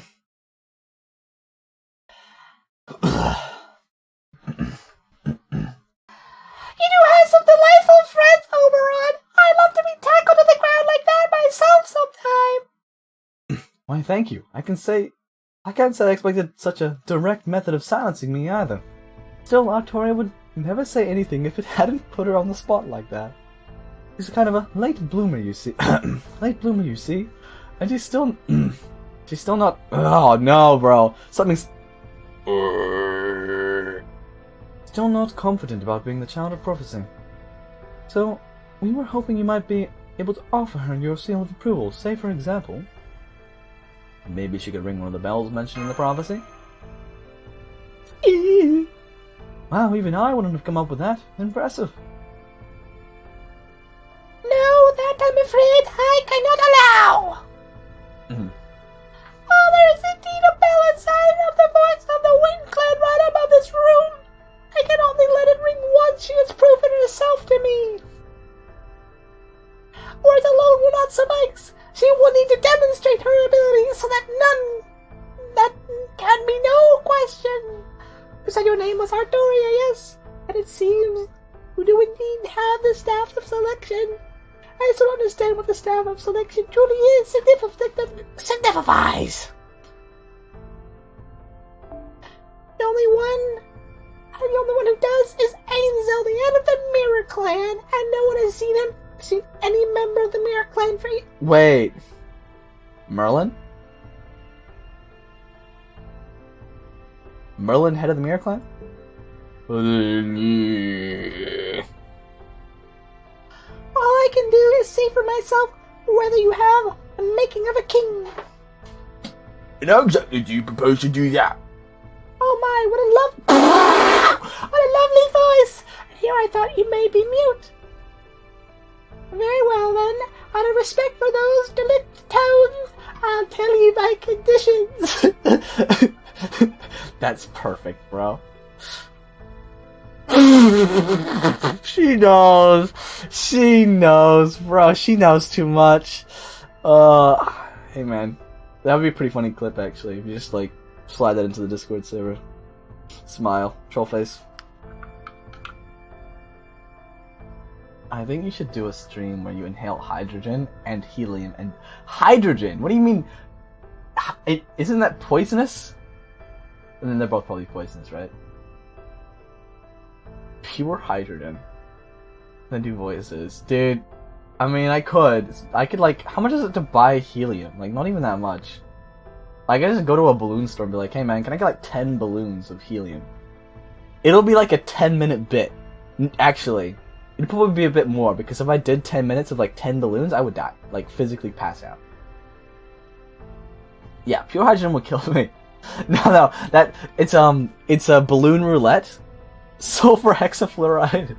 What we'll do, Mr. Chaos, what we'll do is it'll be 10 balloons, and they're all the same color, and I have to guess which one is helium. And if I get the wrong one, I die on stream. Helium, as long as you don't overdose inhaling. Yeah. As long as you breathe it out. 8, bet. 8, alright. Fucking revolver. Artoria Jagged Sage, I would like you two to show me that there is still hope for our world. So here's my test to see if Britain can still be exchanged, or still be changed. As you know, we fairies are plagued by a dark fate. Every hundreds of years, a calamity befalls us, a curse not even Morgan herself has been able to dispel. For the last few months, there's been powerful Norse currently winding its way through Norwich, a calamity pool. I'm going lower now. If you two can rid Norwich of this calamity, then I will gladly give you access to Salisbury's Bell. Yeah,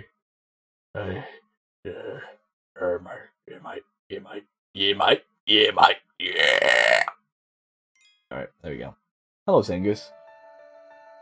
I've been doing like a really high-pitched voice, and it made me so lightheaded. I like held my breath, squeeze as much pitch as I could. Sulfur hexafluoride is deep voice guess. True, that one's alright, I think. Actually, I think I've seen a video of someone do all the ignoble gases, I think it is, the inert ones.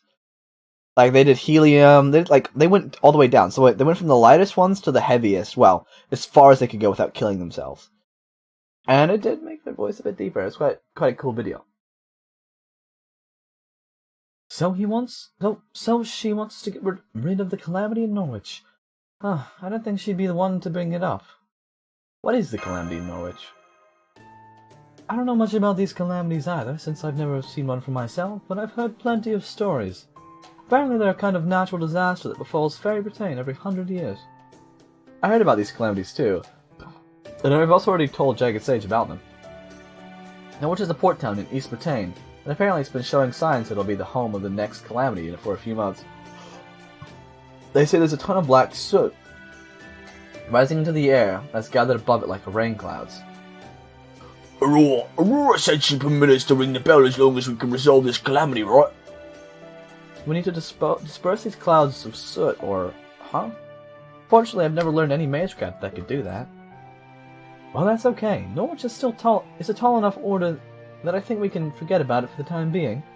Right now, our top priority is finding Mash. And now that Aurora is helping us do that, we should receive some word of her whereabouts in a few days. So all you guys need to do is wait at the inn until then. And then again, doing nothing might not be the best of use of our time, Okay, I'll send you a list of things you could do to earn money and gather information later. You want us to get money for you, don't you, Oberon? You're going off on your own again. Well, you know, I thought about what Coral said, and I probably should see about paying my tab before I start racking up more. Okay, that's all for now. I'll see you all again in 3 days. Where's Coral? Where's Coral? I needed my Smeagol voice. That should get them to rest up. There. That should get them to rest up in Salisbury at least a little more. Meanwhile, I've got my work cut out for me. First, I should go find out what's going on in Norwich. Oh, welcome back, Blanca. How's the situation up north? How far have Reba's forces advanced? Oh, another child of prophecy has shown up there. I definitely wasn't expecting that. Enzo didn't say anything about there being two of them in a prophecy. This puts Alcher in an even more precarious position. I thought I'd have more time. Yes, of course. Artoria is the real child of prophecy. That much was never in doubt. Nokrarea! More like Celtic. Oh, more Celtic. I see. Thank you very much. Also, hello Zangus, welcome in. But it won't matter who the real one is. What matters will be who the fairies believe is the real one. Still, it's not all bad. Let's focus on the silver lining here. A false child of prophecy in the north is bound to draw Morgan's attention, which means Artoria and Jagged Sage should be safe for now. But give me time to ensure they grow stronger. They're not ready for Norwich. They need to experience Britain for themselves, and to gain power to adapt and to conquer its challenges. Do we really have time for that, you say? Ha! You're a tough crowd, aren't you, Blanca? But you do have to take your time with the opening act. That's how it is with the first. That's how it was for us at first too, remember? Oh, okay. Knocknaria. Just about the way Welsh would. Okay. I didn't get to do my Smeagol impression. Alright, next fairy's getting the Smeagol impression. Well, the next evil fairy, I guess. Still, thinking about that meeting. Oh no, I'm fine. I was just nervous since I'm not used to speaking with the head of an entire clan. Sorry, I've got a lot on my mind. I think I'm just going to turn in for the night. Let's meet up here again tomorrow morning, okay? Bye for now.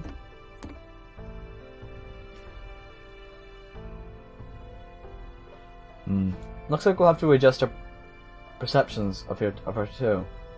Come on, Jagged Sage, Tristram. Let's head back to our room. We should talk about our next moves while it's still safe to do so.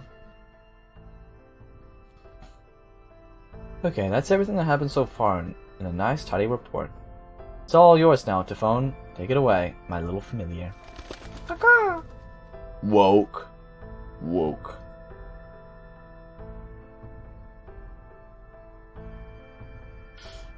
There, that takes our report to the Storm Border. We should hear back from them in about 2 days. Can we call him Tristan for the rest of eternity? Can I get like a mod that just renames him?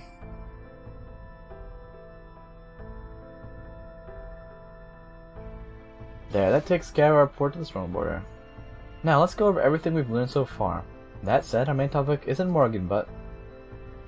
The child of prophecy is supposedly going to defeat her, right?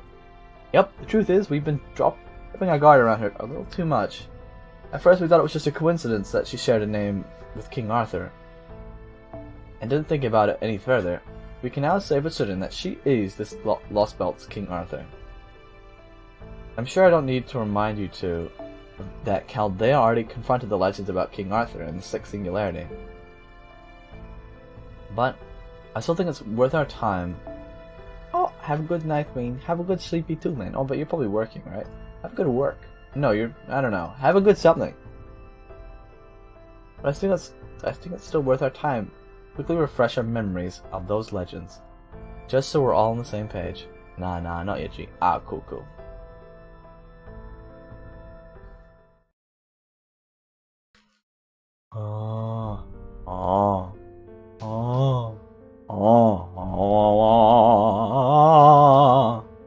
Legend of King Arthur takes place in the 5th century, time when Britain was in great turmoil.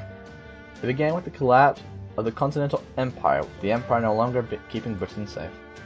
It came under frequent attack by the Saxons, a foreign enemy who crossed the seas to attack British shores. At the time, Britain was an island nation ruled by many different clans, and those clans' kings. While there were always constant squabbles between the clans, there was also a war with the Picts up in the north. The clans' kings agreed to work together. But one king created an irreparable rift in this alliance. He used the other clans for his own ends, with the goal of ultimately uniting all of Britain. His name was Vortigern.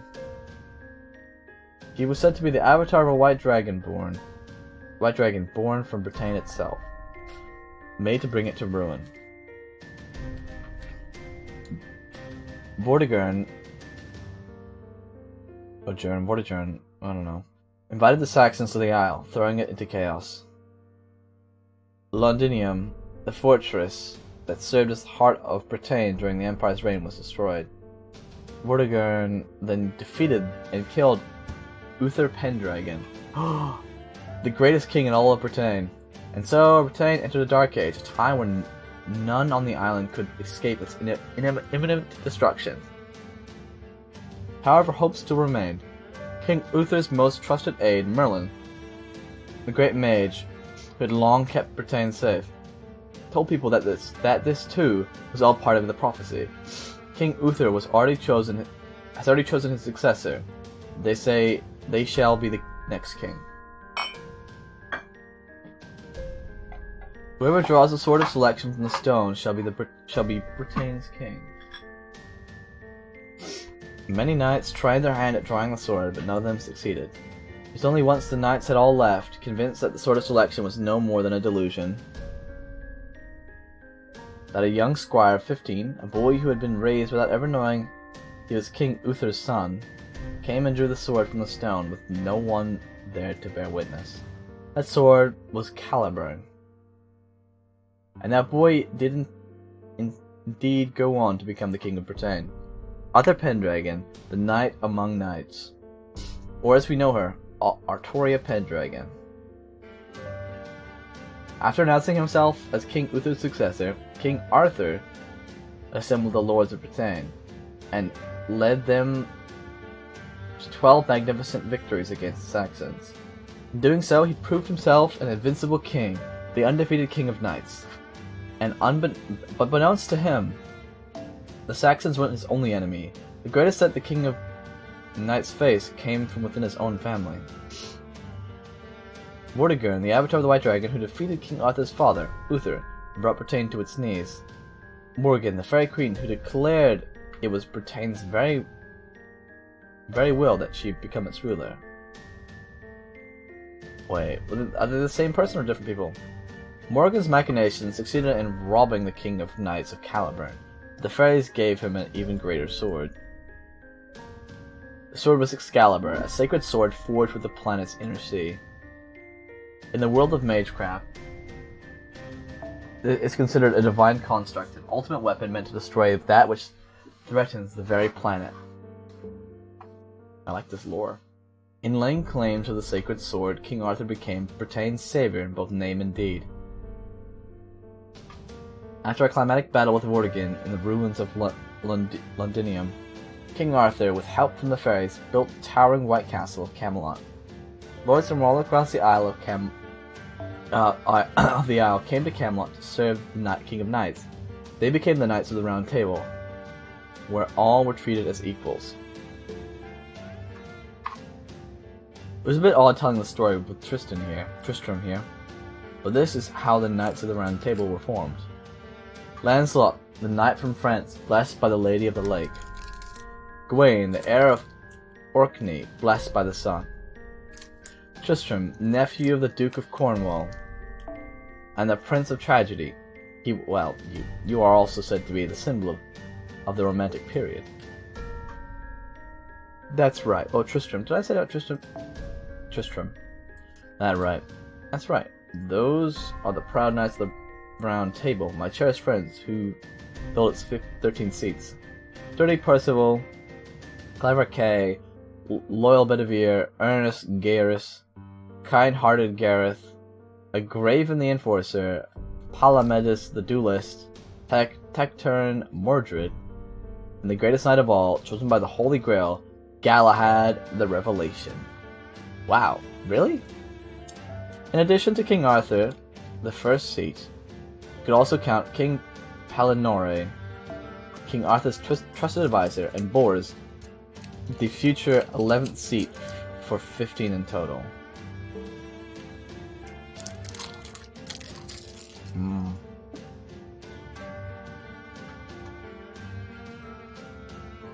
At any rate, these are the Knights of the Round Table I knew when they were at their peak. Yeah, the Knights of the Round Table's peak is also the happiest time in the legend of King Arthur.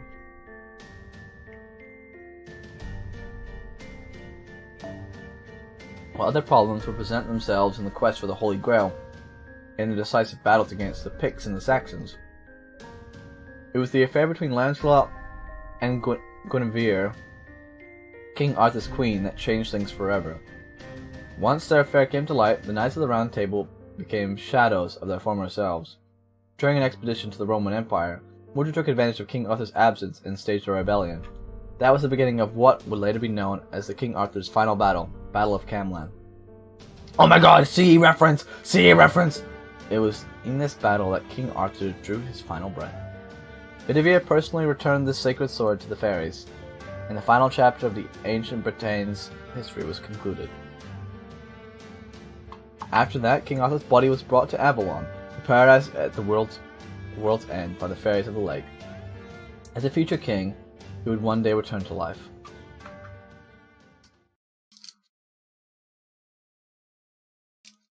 And that's the quick and dirty version of the legend of King Arthur. Thanks for listening. Thank you, Davinci. Wow, it's already night time. With all that in mind, let's get back to the British Lost Belt. For human history, King Arthur drew the Sword of Selection, while he was still an unknown boy, and amidst the hope, envy, admiration, and prejudice of other knights, ascended to the throne as king. Meanwhile, here in fairy Britain, Artoria may still be unknown and unrecognized, but even so, she wields the Staff of Selection, and she was traveling across Britain on her own as a child of prophecy. So she's got the same name, the same face, and the same destiny. No way all that can be coincidence. Which means Artoria Castor is this world's King Arthur. She's destined to be Britain's savior. Britain's saviour, huh? But why now? King Arthur saved Britain in the 5th century, but this is 2019. If she really is Britain's saviour, shouldn't she have shown up in the distant past? That's the question, isn't it? I'm not sure why her story is taking place now either. But I did overhear one interesting thing from some local fairies. Apparently the Child of Prophecy is the reincarnation of Ask the Saviour, and was sent here to save Britain once again. Ask is in the world tree from Norse mythology? Yep, or at least it's the same name. See, once Morgan began ruling Britain, she officially named this period of time the Era of the Hive Queen. And the timing lines up exactly with when proper human history changed to AD. But while proper human history stopped in the year 2019, In this world, the year 2019 of the era of the High Queen is still unfolding. And the previous era, aka BC in proper human history terms, is called the Fey era. Furthermore, during the Fey era, there was apparently a fairy who saved Britain from the calamities countless times. Ask the Savior. Apparently, there are only a few fairies left who still remember her. Hector the Immortal, Grand Duke Waste Heat Wryneck, Grimmer the Sage, and Totterot the First Knight. But they still speak of her legend in hushed tones. So if a savior showed up in this world before, that may mean Fey Britain has a system for such things. Something akin to the counterforce that the Isle itself uses to fight back against Britain and is in danger. And if that is true, it would explain why Artoria was only born now in this time. Plus, we're going up against High Queen freaking Morgan here. Who else but King Arthur would fight her? A savior reborn. Anyway, that took longer than I expected, but now that we've gone over everything, I'm going to make 2 suggestions. First, I think we should continue working with Artoria Caster. While we don't necessarily have to destroy this Lost Spell, it does seem pretty clear that we'll need to face High Queen Morgan at some point. And when we do, having the Child of Prophecy on our side can only work to our advantage. The second, I think we should keep our goal, including Chaldea's whole deal, to ourselves. It's fine to tell her about proper human history. Hell, it'd be impossible to communicate if we didn't. But we shouldn't reveal that we've eliminated 5 other Lost Belts to date. I know it's not the most honest move, but sometimes not laying all your cards on the table is the way to go. Like I said before, there's something strange about this world, even for a Lost Belt, and there's still way too much we don't know. We still have much better understanding of what's going on here, I want to keep our goals at stopping Britain from disappearing. Wait. I want to keep our goal at stopping Britain from disappearing. Okay. Why are we stopping it? I thought we wanted it to. But we're just trying to... I don't know what we're doing, actually. Even if we eventually end up having to fight it after saving it. So we're going to keep this all from Artoria? That's right. I'm sorry, Dragon Sage. I know this won't be easy for you. But for what it's worth, my intuition is telling me things aren't going to come to that. I have a feeling we're going to save Britain, stop this collapse from destroying our world, and go our separate ways with a smile without ever having to do battle with Britain. Awesome. Man, that was pretty cool, actually. I haven't really read much of the... I know this is like Fate's interpretation of the King Arthur stuff, but it's nice them giving context of what Fate is kind of basing it on. It's just nice to read, because, you know, since Camelot, you know, you gotta... It's been a while since Camelot. I'm getting a refresher of it. It felt very, well placed.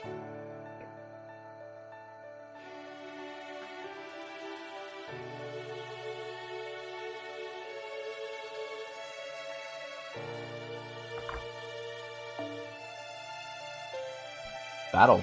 Okay.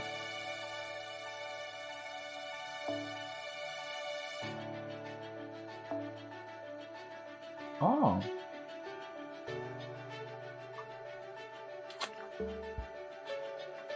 Not too bad.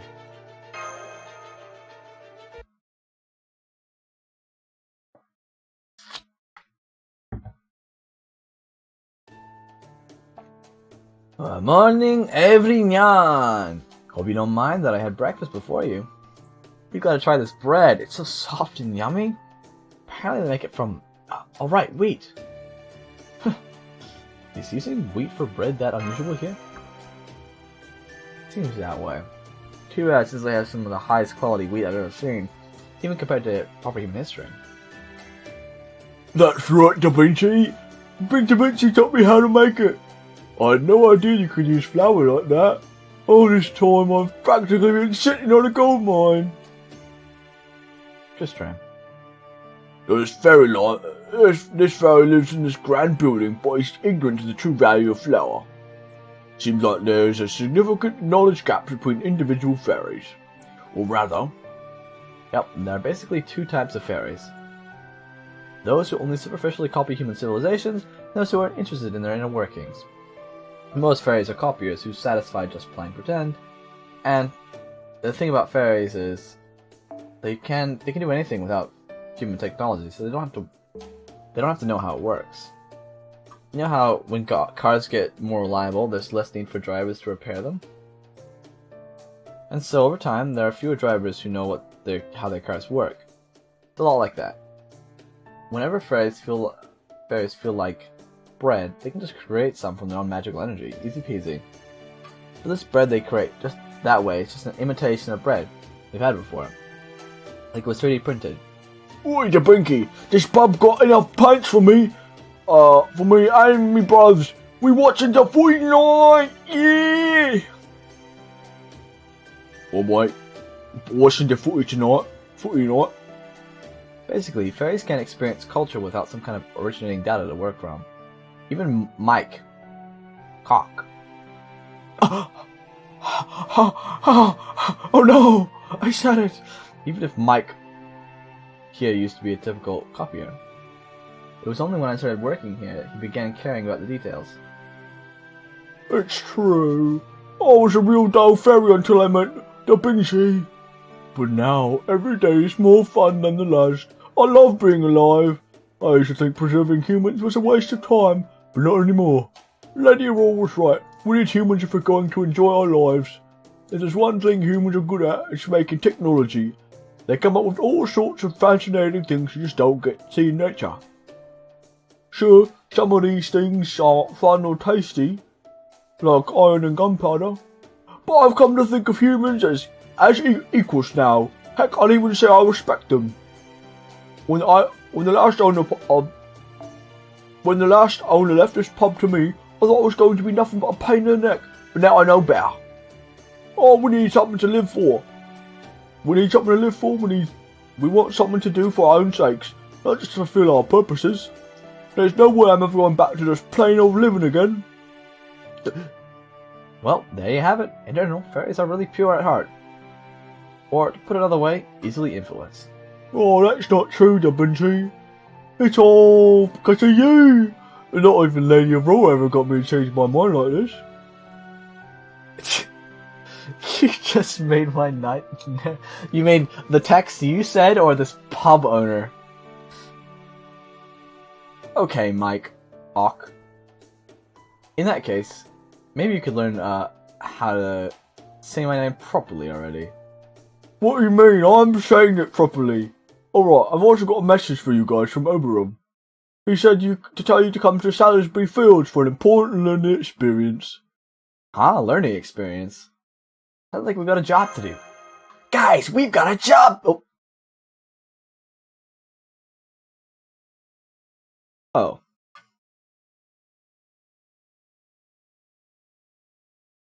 That was a bit too quick. I was expecting maybe, like, talk... You know what? I take it. Mike Ock. Mike Ock. Not Hawk. It's gonna be the new name of our Lou tabletop server. Mike. It's gotta be, dude. It's gotta be. Me and my homies talking about Mike Hawk.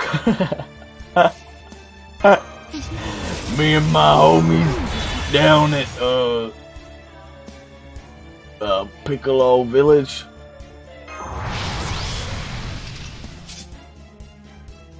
Gosh, I think there's a problem with Mike Hawk.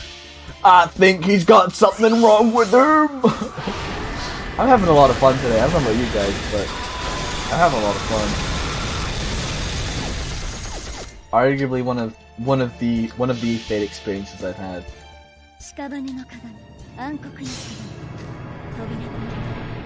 I'm sitting here with a little smile on my face. It's just British people, bro. It's British people. And it's like the easiest thing to do. Or, what?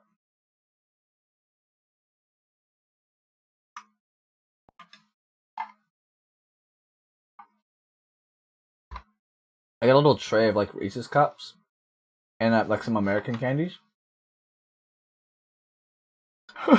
Another piano. Anita B. Vagina. Oh, that's so awesome, man. That's a great name. I've never heard that. I've never heard that, but oh, it's so good. Oh, it's too good.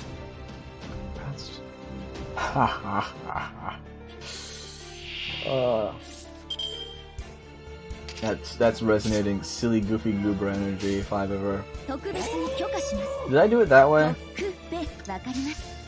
think that way's better because that should do enough damage. I got a Butterfingers, dude. Butterfingers actually gonna go hard. I didn't think they were gonna be nice, but they're like thin layers of what. I don't know. It's like thin layers of candy, very thin, kind of like crushed up with each other, wrapped in chocolate. Oh, sticky chocolate. It's very like flaky, quite nice.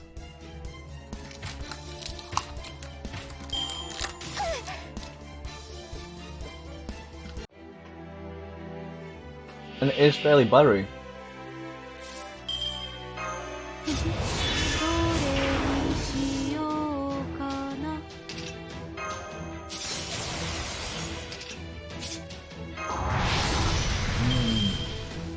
Butterfingers. God damn. God damn. Is the game audio too loud for you guys, by the way? I think it might be quite loud. About as great as Luke ate my ass. Luke at me ass. What is, wait, does that mean like Luke ate my ass? Or was that like, what does Luke mean? It's just a guy.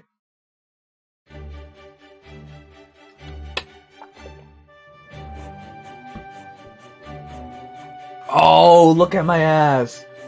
Oh, I get it. Okay, that's pretty good.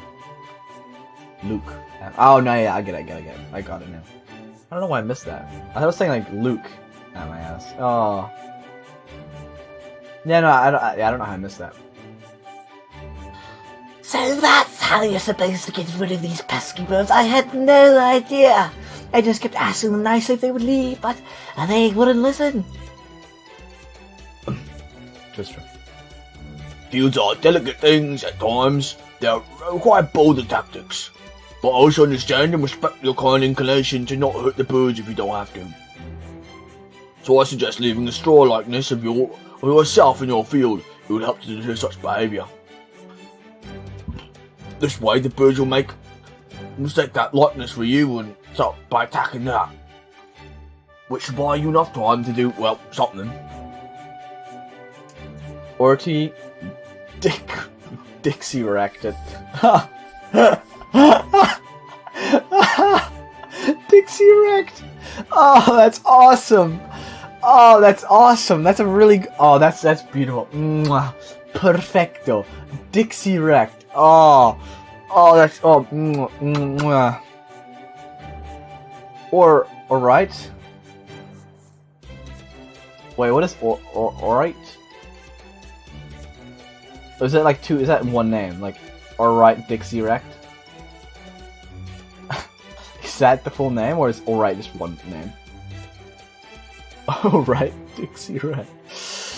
Oh man. Oh man, that's too good. Did I just chef kiss to the name Dixie wrecked? I did, bro. That's amazing. That's amazing, bro. Because like everyone's heard of Mike Hawk and Mo. You know, we've heard of all those, right? But I haven't heard of Dixie wrecked. Wow. Mwah, perfecto. I'm gonna use that one from now on. Says like kiss his cock. You got a problem with that, bro? You got a problem with that? That's fucked up. I'm gonna cancel you on Twitter, bro. I know you keep sending me stuff on Twitter, so I know you have a Twitter account. I'm gonna cancel you. I'm gonna say you're a bad stinker. I'm gonna say you smell. Yeah, and that you're gonna make that you like to make nachos with just cheese. Yeah, bro, I'm gonna call you out. I'm gonna get you. Oh no, really? I never would have thought of that. Wait, I lost the accent. I never would thought. Yeah, I like I want it. I approve it, dude. Dixie has a husband. He's like, he's raunchy! I never would have thought of that. Are you some kind of genius? Here, I wouldn't disagree with that, but... Are you sure that's not how you're supposed to use scarecrows? Was Tristan always like that? Pretty much. He might seem like he's got his head straight. Most of the time he's actually up in the clouds.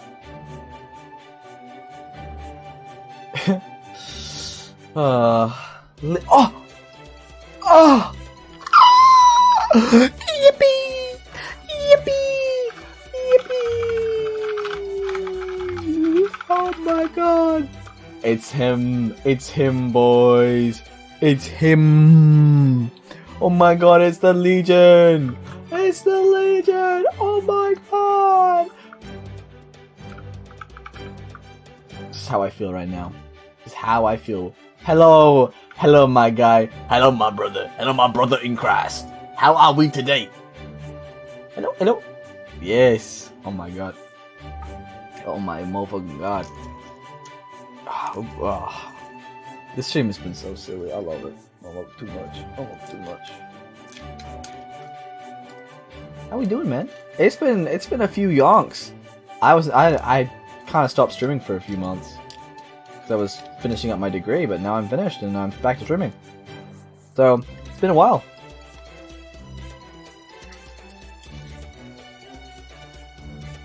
It's doing good. Me vibing, just done watching the Caldea radio station. Oh, the JP stream.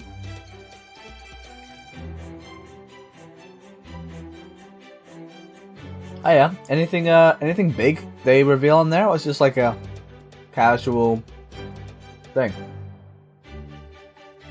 I've never tuned into one of those because I'm usually, oddly enough, I'm usually streaming when they do that. Wow, I guess that's just how it works. JP has 29 GSSR banners for New Year's separated by male-female split MP types. Oh wow, they really have it. Oily to booger. Ollie to booger. Ollie to booger! That's so bad. That's not even a dick joke. It's just like, I'll eat a booger. Ollie to booger. Ollie to booger. Oh, bro. Oh my god. Oh, that's just. I think Ron Chi will have something to say, but I'm actually spitting on my monitor from all this bullshit. It's quite a lot of banners, though. I will be rolling for GSSR.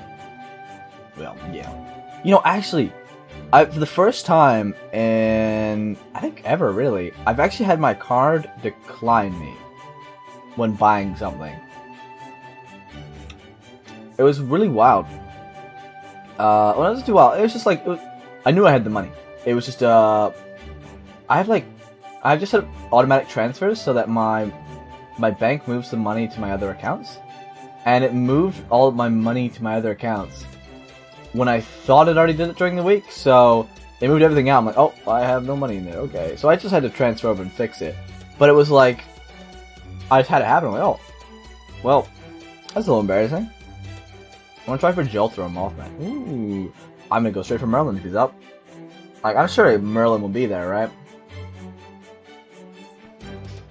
Yeah, but I'm gonna have to go buy more, dude. I really want to get a new webcam. If anything, going into the new year, I want a new webcam. I've already got my new PC upgrades, which should last me for a while. And I gotta update my stream setup. And yeah, well, I gotta update OBS. Gotta redo all my stream stuff. Add some more integration between chat and stream. And that should be pretty good. Merlin is in the Chinese Moth and Chad Rion. Ooh, it's with Chinese Moth and Chad Rion. Hey, that's not too bad. I'm just gonna make a straight beeline for Scotch again. What MP is your Scotch? I thought, is she not MP5? Like MP5 120? Oh, Okay, no, that makes sense then. Go for that. Oh, Legion. Legion. I got. Okay. Oh. I will reveal something to you very soon. After this node's done. Still, he can be the perfect knight, at least as long as he keeps on himself track. And with the caveat that they're also made imitations of human society aside, what do you think of Salary's field? They look completely real. Yes, alright, you'll be able to see it. You'll be able to see it soon. I gotta leave this. True, regardless of how they got there, the fields themselves are the genuine article. Apparently, agriculture has been a big deal up in the north, Britain for a long time now, but it was never too popular in the south. It wasn't until Aurora stepped into the Salisbury finally to get serious about it. I've seen small fields back in my village, but I've never seen any so big and open before. I wonder why they weren't more popular up to now. Well, we always had to abandon them whenever the moors showed up. There aren't many moors in the north, so there was nothing stopping them from making fields up there. But here in the south, there are most of the time, so the only ones that could venture outside the sea are really strong fairies. The Fang clan apparently hold out for the while, by telling themselves that death and war are intertwined. But for weaker fairies like me, without any astrology, general knowledge of other worlds, we can't even touch the moors without putting ourselves at risk. And even if the moors weren't a problem, we'd still have to remake the fields every 100 years anyway. Thinking about the calamities, aren't you? Are you scared about them too? Even though you all live forever? Of course we are. The only fairies who survive a calamity are the ones who allowed to live in Camelot. All the rest of us can do is suffer and disappear. There's no fairy in all of Britain who doesn't fear the calamities. I'm not even sure how much longer Lady Aurora can hold on to her glow, not after what happened in Norwich. Make no mistake, now that a calamity has come for Norwich, Salisbury has to be next. Speed reading, dude. And when it does, not even Lady Aurora will survive. What is just these calamities because of this stuff? I'm not sure. The calamities have always been undefined. So they take a different form every time they appear. Let's see, I think the last one with calamity was Resurrection, which erased all of Darlington. I don't even know what to think about the kind of terrifying calamity we'll see next. Why did I have to be born now? Why couldn't my predecessor have held out for just 10 more years? No, never mind that. Why don't we have High Queen open up the Camelot for all of us? If she would just let us with the calamities for a year in Camelot, we would never have to worry. I see, so you all have grievances with the High Queen. So you know there has been an anti-queen movement popping up around the country. If you want to protest her decision, maybe you could join one of those. Huh? No, I'm not that upset about it, because I can't even imagine defying her. I might be afraid of the calamities, but even more I'm afraid of the Queen's army. Oh god, Ben Gergenhoff?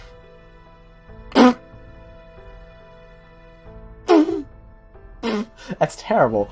Okay, how's Puree Pants? Puree Pants.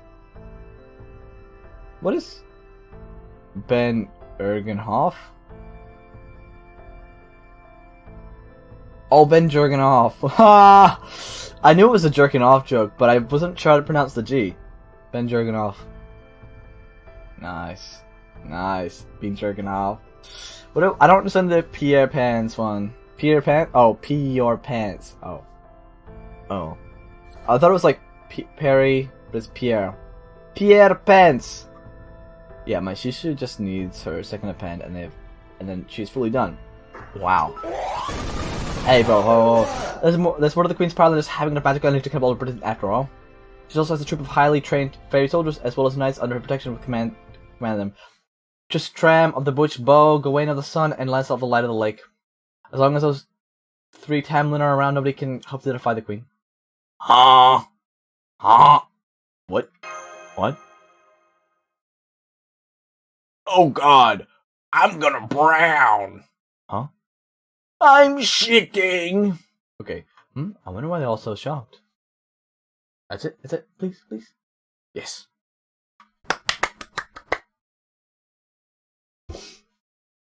Alright, we can play a little music.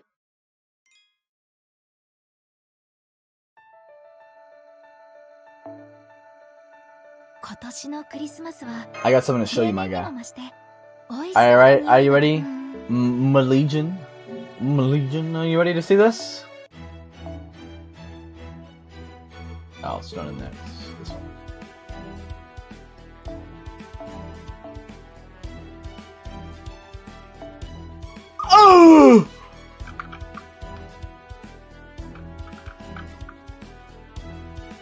I got Skitty. W. Fucking huge W, bro. MP1. Alright, respectable MP1. But I finally have Skitty. Ah, it feels good, man. I have Skitty, Tamacaster, I have Waver, I have Koyanskaya. There's other supports that I have to worry about. And next up is really Merlin.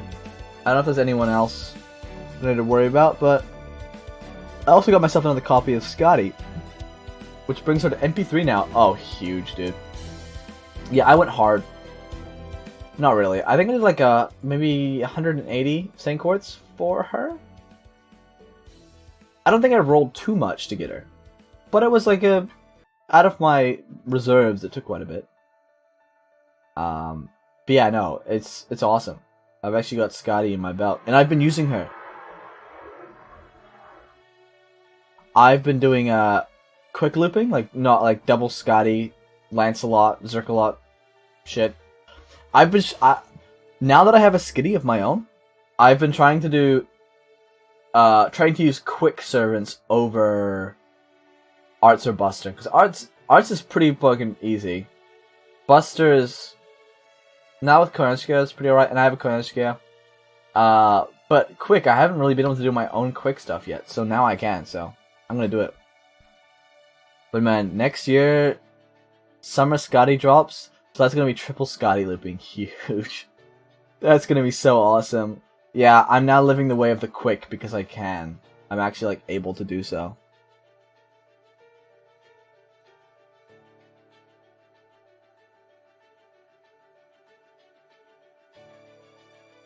Yeah. Alrighty. Okay, that's the music on now. Yeah, I finally joined you. But my don't mind my ID. No, my master message. It says Arts is better than Buster and Buster is better than Quick. But that's because that's a claimable thing. Okay, I don't believe that. Pog, we're getting Machi later. Ooh, what's Machi? Is that a servant? I'm actually like really I'm super happy that I have Skitty. I'm still using Skitty, like, you know, Nitocris, Lancelot as my main comp for like everything. But now that I have a Skitty, it just means that I have like I'm open for so many things. I need to get her to Bond 10 though. Which, if I do a Lotto event, shouldn't take too long. Considering like Castoria is super close, and I just went through like one Lotto event with her and she was like already there.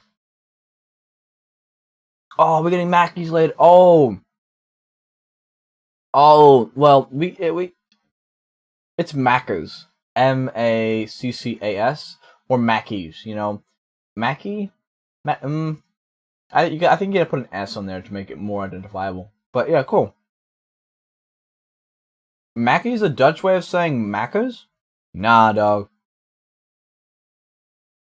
Maybe a Y? Nah, I feel like I gotta have an S. You really gotta have an S on that. Because, like, McDonald's, Macca's, Mackey's, yeah. But huge, bro. I had I had burger today too. I had a Carl's Jr. today. I'm not sure if that's like an American thing. It's like an American imitation burger restaurant. I went to Carl's Jr. Got a big burger. It was like, so you had a big patty, then you have pulled pork underneath it with all this like juicy shit. Then you have on the top of that, you've got fried, like breaded and fried onion sticks. Okay. I mean, we have Carl's Jr. I'm not sure where Carl's Jr. is in the world, to be honest. But I'm just saying. Yeah. And it had barbecue sauce on it. And it had cheese as well. I don't know where the cheese was, but it was in there. And it had like the Wendy's style bun. With like the yellowy sweet bread. It's quite nice. I really enjoyed it. I was quite stuffed afterwards. And the fries were quite nice too. I just need Fuddruckers and I'm happy. Fuddrucker sounds like a swear word, like You know, I really need to go to like America Land or back to Canadian Land and just get junk food, bro. I swear, like I'm a relatively skinny guy. Okay, I no matter what I eat, I'm generally pretty skinny. I don't think I've ever been fat. Like, I don't know, my fast metabolism, I guess, right? But I swear, if I go on like a trip to America, Canada, any of those places, it's like huge fast food influence, I'm going to be fat. I'm gonna be rocking that triple chin surprise. Okay, butt fuckers. I mean, they did do a spoof of it in a movie called Idiocracy, and the name of developed into butt fuckers, Fuddruckers, yeah, I can see that. Fast metabolism for the win. Triple chin surprise sounds like a combo option. It sounds like what they'd have at Heart Attack Grill. It's like deep fried in lard. I would actually throw up because just the taste of the oil alone makes me sick. Yeah, but like, you know, I'd honestly, okay, I wouldn't want to be fat. Like, I am quite interested in seeing myself in different contexts. Like, you know, being muscly, being lean. Like, I don't know. Because, like, generally your body is kind of like one way, and you can go up and down slightly. It takes time, right? But I kind of want to know what I would look like fat. Like, I don't want to be, because it's going to take a yonk time and a lot of hard work to be back skinny. And you have to deal with, like, all that stretched skin and stuff. But, like, yeah, just fat. Just fat in general. Just a lot. But I would want to know what I'd look like. I think it would be quite interesting. Because you do have those, like, memes of fat face or whatever, and it's just someone photoshopping it, or I can't remember what it's called. Like, AI generating it just makes them chub as hell. And they just stick a whole stick of butter in the yeah, dude. It's in Vegas, right? I don't think I could do that. I would... Yeah, I could not do that. That's just too much for me. I kind of want to go to Vegas, though. But the idea of gambling, it's just depressing. I mean, even, you know, as much as I like playing Fate in terms of the Gamba, it's good, but it's also kind of depressing. It's like, man, it's if you don't come out with something, it doesn't feel worth it. I feel like if you're not spending money on gambling, it's better.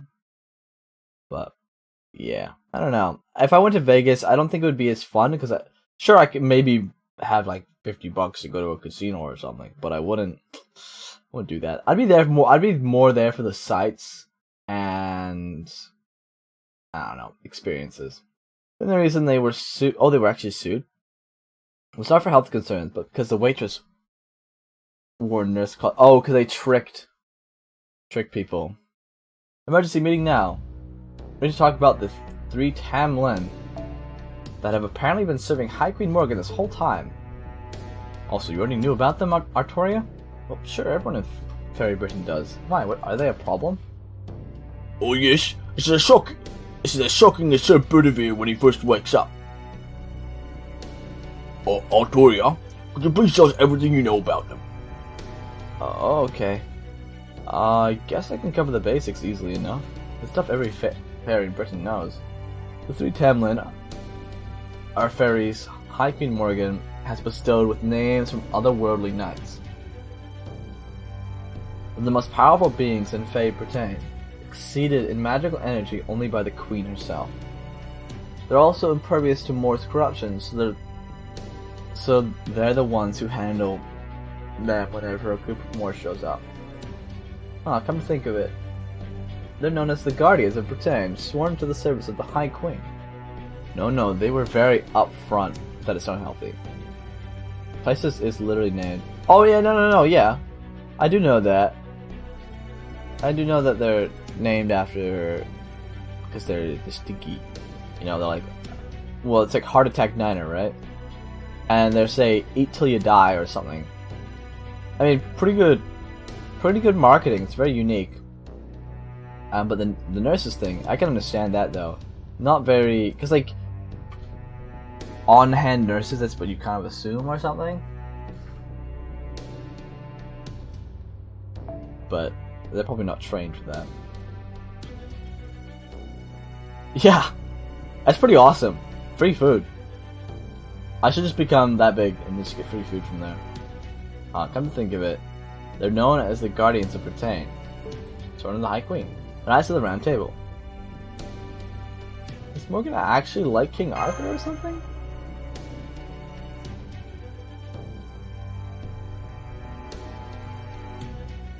No, I suspect this is a little more than a sly dig. Morgan always had a gift for those. Of course, that assumes that the Morgan from this lost belt had the same personality as the one I know. Why? Do you all have the same sort of attachment to the phrase round table or something? We are just talking about a circular table, right? Well, I don't see any way around it. We're just gonna have to tell her about what happened in proper human history. Artoria. Our world was also had a version of Morgan. Though in our case, it was during the 5th century, 1600 years ago. There was also a certain king who defeated her, thereby uniting Britain and ushering in an age of peace. That king was known as Arthur, and her name was Altria Pendragon. Hey, that's my name! Quite a coincidence! It's not just a coincidence. You two are most likely the same person. And what I'm about to say may shock you, but try not to freak out. In our world, you were Britain's a great unifier, a king loved and respected by countless knights across the land. That's right, you were the ideal king, chosen by the Sword of Selection, and trained by Merlin himself. You did pretend to be a man during your reign, but aside from that, you were the picture of integrity. As King Arthur, you commanded many lords from all across Britain. Think of them as the equivalent of Fairy Britain's 6 clans.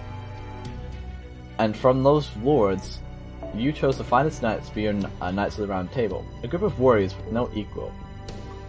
In fact, full disclosure, Sir Tristram there is one of them.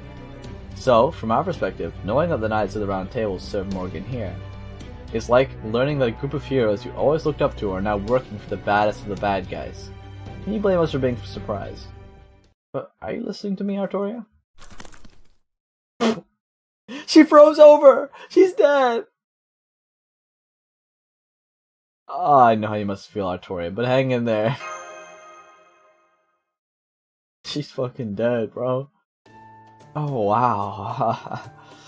I guess I really am the child of prophecy then. Part of me always thought that maybe this was all just a big misunderstanding. But I'm a little more willing to believe it. I mean, grandfather always said I was born in the same time as Sappho's Selection. Maybe I really can do this after all. In fact, maybe I'll take a page from this Pendragon person's example and save all of Britain too. Plus, we have a Knight of the Round Table here. You know, when I first heard you shared a name with that Tristram, I thought you must be a pretty bloodthirsty guy. But now that I know we're actually a Knight of the Round Table yourself, that's so cool. Well, I'm certainly glad to hear. You speak so highly of me. What do you mean bloodthirsty? Don't tell me the Tristram here is... She's said to be the cruelest, most short-tempered, and wantonly violent of all the fairy knights of the Round Table. Her nicknames are the Fairy Killer and the Tristram of the Bloody Heel. They say she's killed almost 400,000 fairies in 100 years. In 100 years since she was appointed as Tam Lin. But you're nothing like her, Tristram. Seeing if you fight besides Dragon Sage is kind of like, well, watching a flower dancing in a storm. You always maintain your composure and strive to be gallant? And do your best no matter what the circumstances. There aren't many people left like that in Fairy Britain. So the fact that you're putting your trust in me, even though we're from different worlds, is really encouraging. Yes. Indeed, that is how I try to conduct myself. That said, I guess there really is more to being Tam Lin than just the title, huh? Hang on, you said that in your world? Tam Lin Tristram was appointed 100 years ago. Don't mind me. Long after Tristram from proper human history. So if this Tristan is the original, that would make Tam Lin an imitation. But that would mean, has Morgan known about proper human history for more than 100 years? Gasp?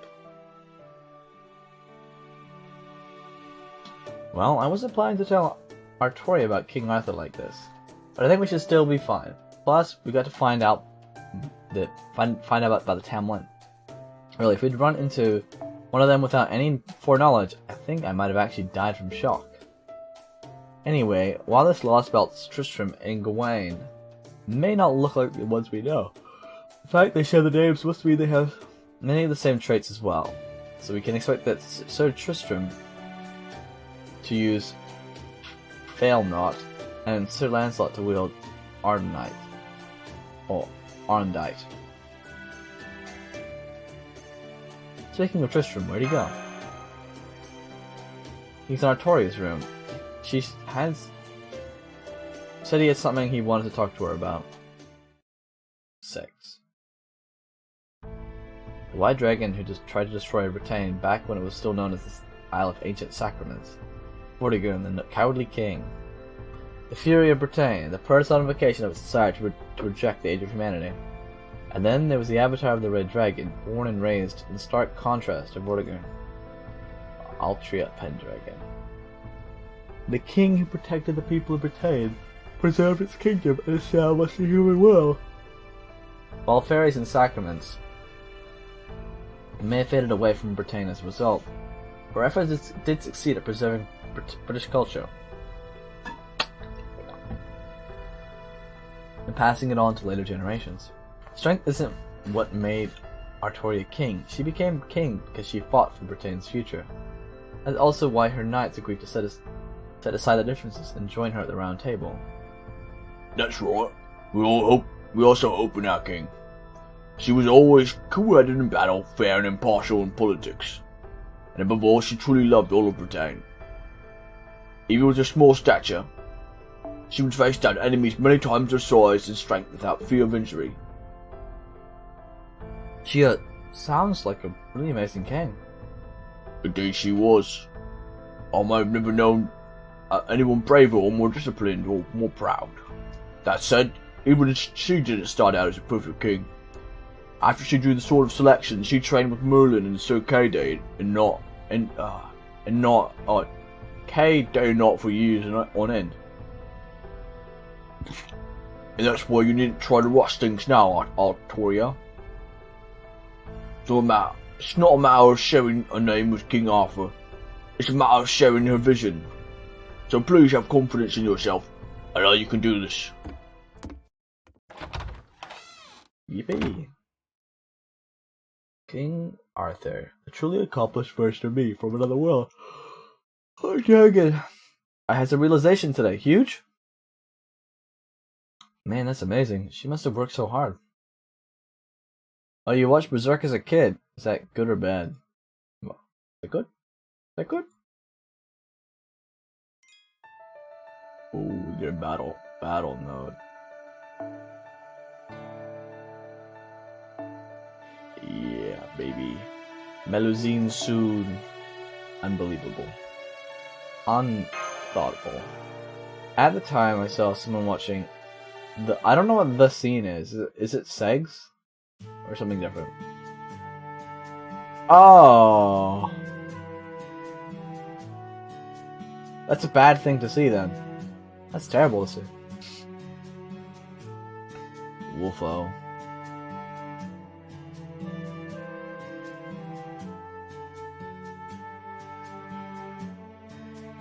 So Watership Down as a kid? What the fuck does that mean? What is that? Metal as fuck. At the time I thought it was just prawn. Probably is, man. It probably is just prawn. And today I finally connected the dots. Oh, because you watched it. I'm back! You should have seen me out there, Mike Ock. Right buddy scenes with rabbits that spoke. Oh. Talking like humanoid rabbits or, you know, like the Monty Python rabbits. It's like kills everyone.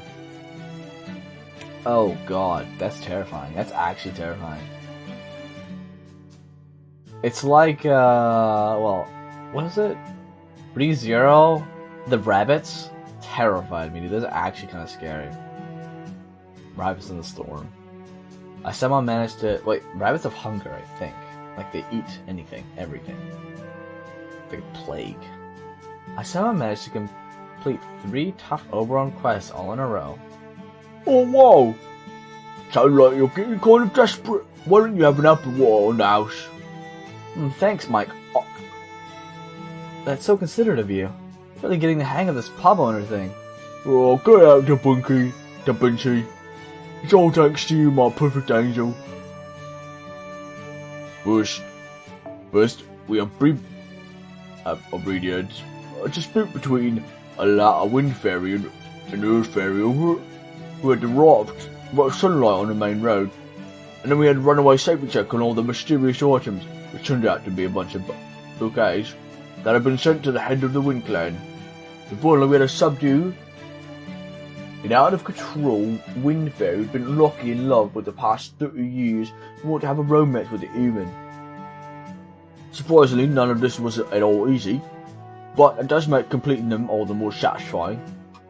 One of them gets shot with bird shit. One gets strangled by wire. A few get mauled. Oh my god, that's brutal.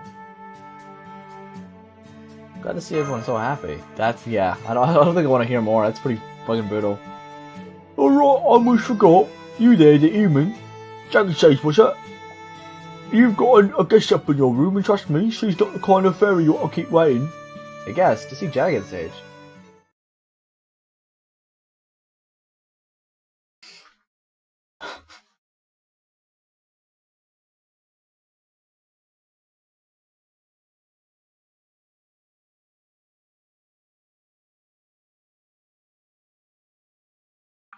So this. Dude, I can't. Okay.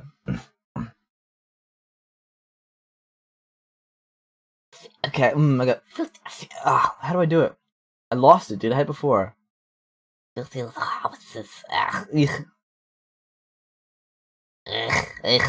me a second.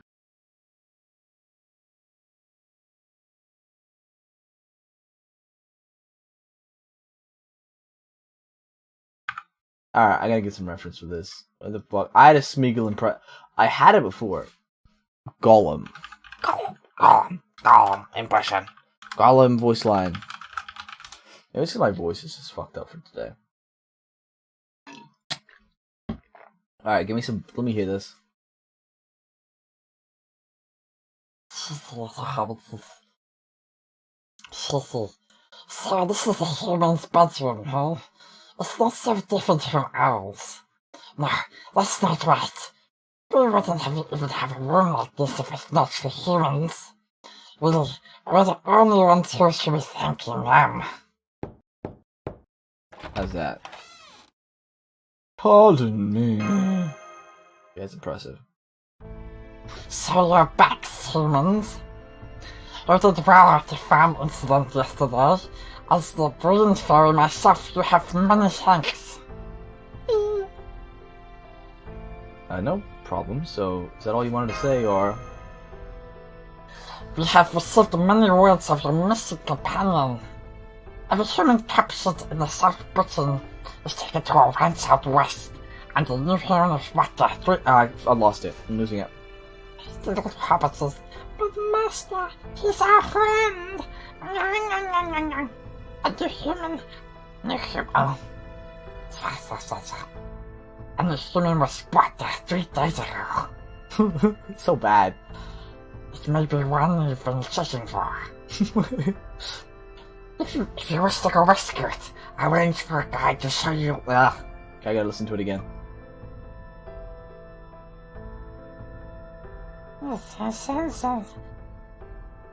I must have it. Ugh. How come season 3 of Umama Saves awful? I don't know, man. Texas. Texas.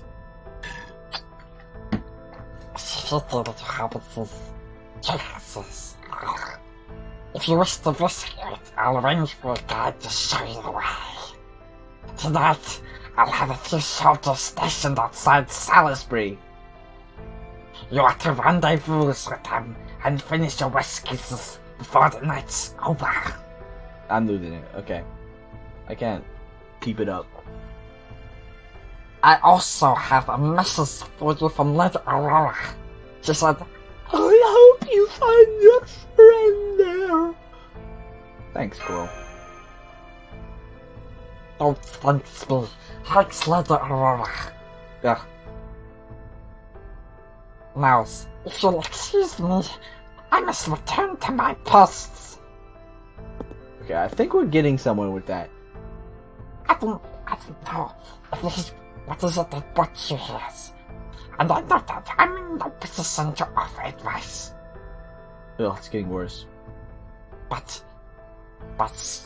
you should know that the ranch belongs to the High Queen, and so it's free. That is well guarded. I gotta... Hey.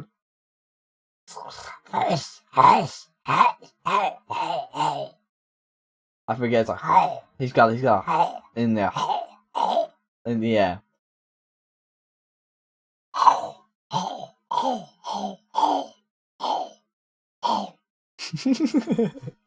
So, that's the scoop. Wow. There's Gollum in your room, that's crazy. When they said it takes 2 or 3 days, I didn't expect them to actually come through with that impressive. What is your review of Broberon's art so far in the story?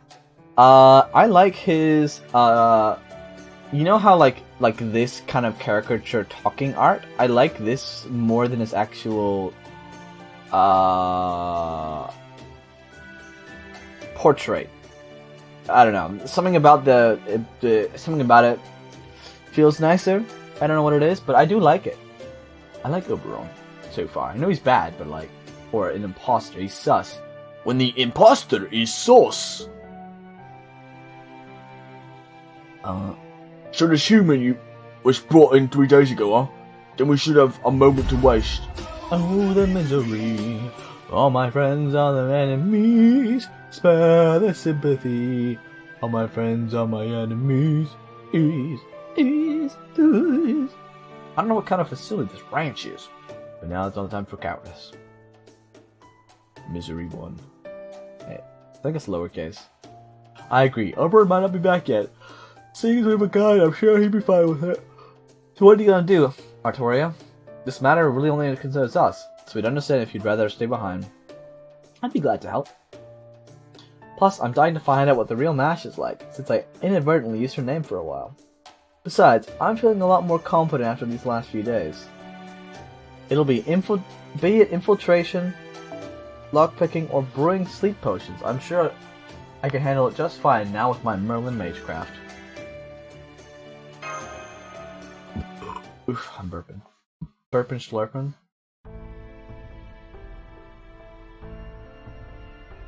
It would seem... Which... I'm kind of losing it right now. It seemed these soldiers, they are gods. This is quite a surprise. I thought these soldiers would be nefarious, not humans. Oh yeah, most of Salisbury's soldiers are actually human. They may not be may not hold a candle to fairies when it comes to sheer combat ability, but they have no problem with using weapons, and above all, the Moors don't pose any immediate threat to them. So yeah, human soldiers are basically the fairies' Moors' countermeasure.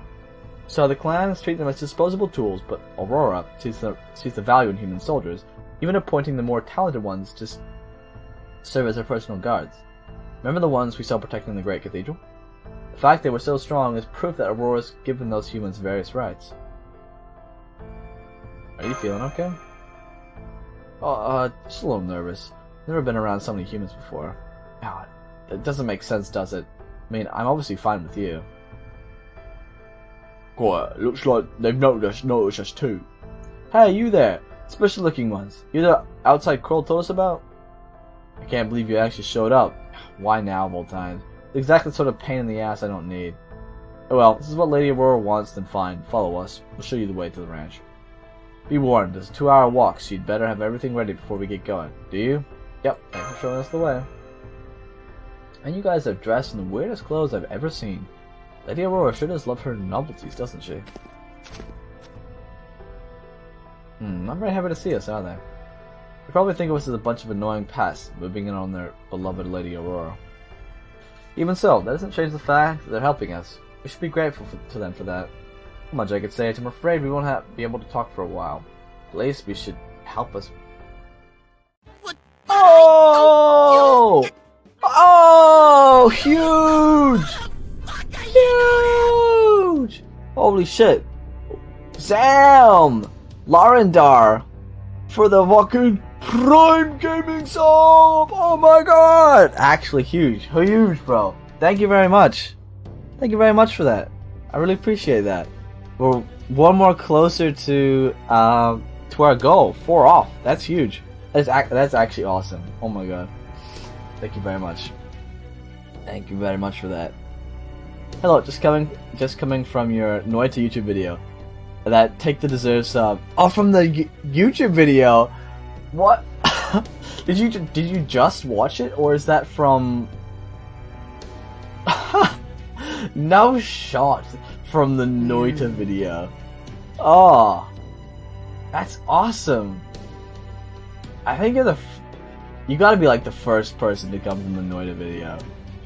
How's my Noita video been doing actually? 5k! Oh shit, it's on 5k now! 5 months, 5k? Confirmed return to Noita stream incoming. I'm actually going to do, I still have ideas for Noita stuff that I want to do. In the new year I'm going to be doing it, because pretty much, I'm just going to be doing a lot in the new year. I want to freshen everything up. I'm going to try and go a bit more all out on Noita 2 video. Okay? Because I want to end the series of with me beating the game, or maybe doing some secrets. I think that's what I want to do. It's going to be like, at least, I'm going to say 3 for now. Just watched a big Noita streamer that's taking a day off, so I was content starved. Oh man, well, I'm glad you liked it, alright? I actually got a pretty good reception for my Noita video. I don't think I got any negative, which is great. It's really great to see. You know, thanks for stopping on by. That's really awesome. Yeah. Noita's a pretty awesome game, though. Yeah, alongside, like... So, I pretty much stream this game, Fate Grand Order, a lot. It's just a... Is it a JRPG? Like, visual novel game? Gacha game. It's got like a... It's fairly old. Decent community, you know? And then I stream, like, other side games. Like, tomorrow we're gonna be playing... Security Breach Ruin, the DLC, because I didn't realize that was free. So it's gonna be our New Year's Eve stream. Pretty awesome.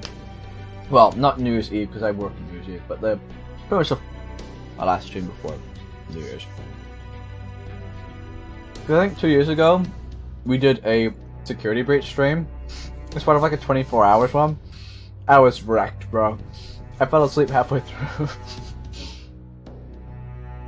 It was like the weird, like, passing in and out and trying to stay conscious. It was like a solid 30 seconds where I was just...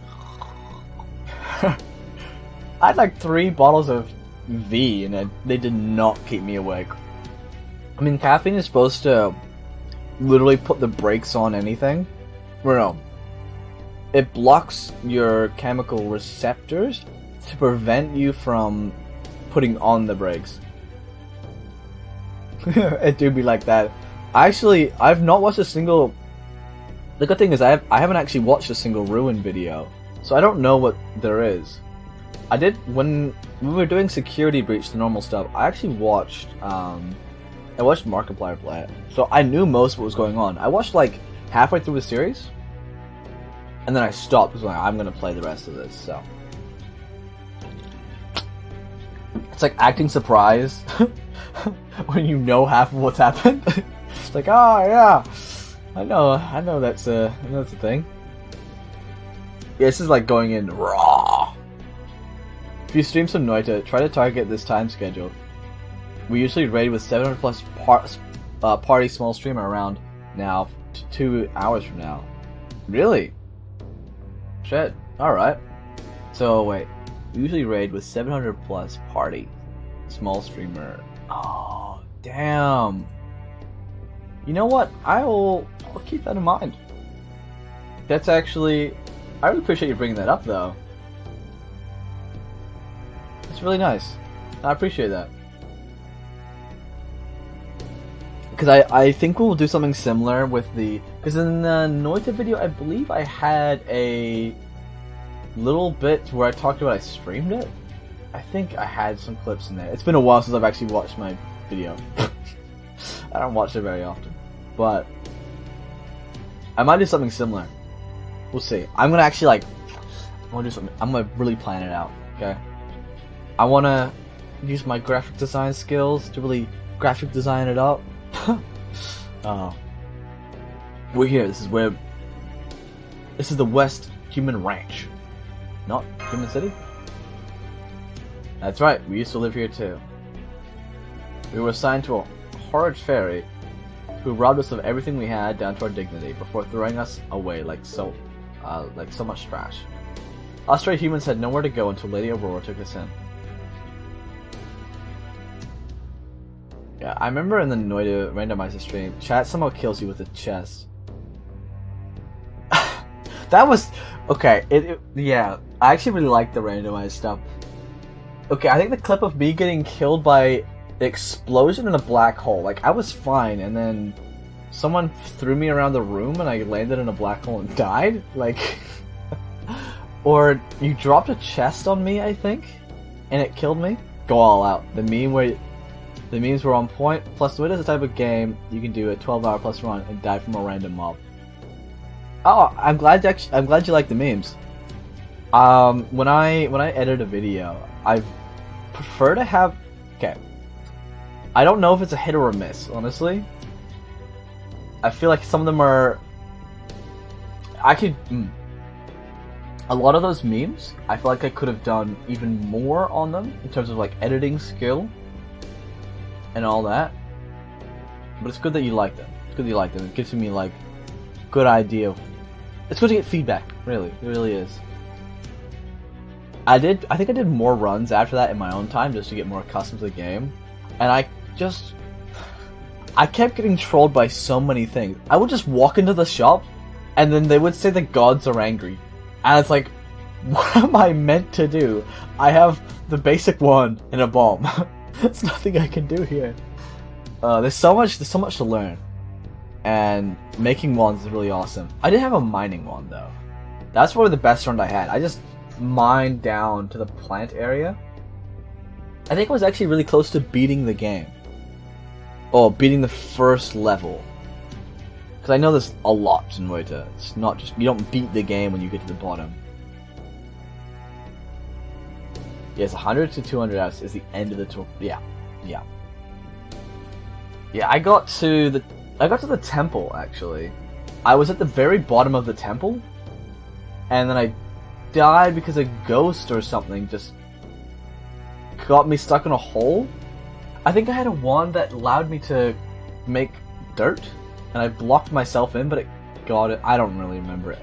It was wild. It was fun though. I could see freedom. There's so much to explore. It's one of my... In terms of games, I love secrets. I really like exploring. Because there's a difference between streaming it and... Oh, at least for me. I couldn't sit down and stream me doing something like exploring and figuring out puzzles, because I believe that it's kind of boring. Either because someone's probably already seen it before, or that I'm just like, either I just take too long and I get things wrong more often than not. But if I'm by myself, just in my room, just playing my games, I'll be doing it for like a few days. Like, oh, okay, maybe if I do this, or if I look around here, like, oh, my treasure hunting. I can feel it's over there, or yeah. I like to go a little bit. I like to really get in depth when it comes to secrets. There's something really enticing about it. It's like finding a treasure. We became soldiers so that we could win the freedom of Lady Aurora, or that win the freedom Lady Aurora showed us was possible. We support overthrowing the Queen too, but we're nothing like the trendy rebel army who's counting on the so-called Child of Prophecy to bail them out. Rebel army? I've heard it. other than mentioned before. Does that mean there's an anti-queen movement outside Salisbury too? Yep, the rebel army situated in the old castle ruins out east. They claim to want to free all of Britain, and they even have the gall to call themselves the Round Table. I like the struggle of new players. Roguelikes I like that, and it's enjoyable to me at least. Oh, cool. I like the smiling monkey.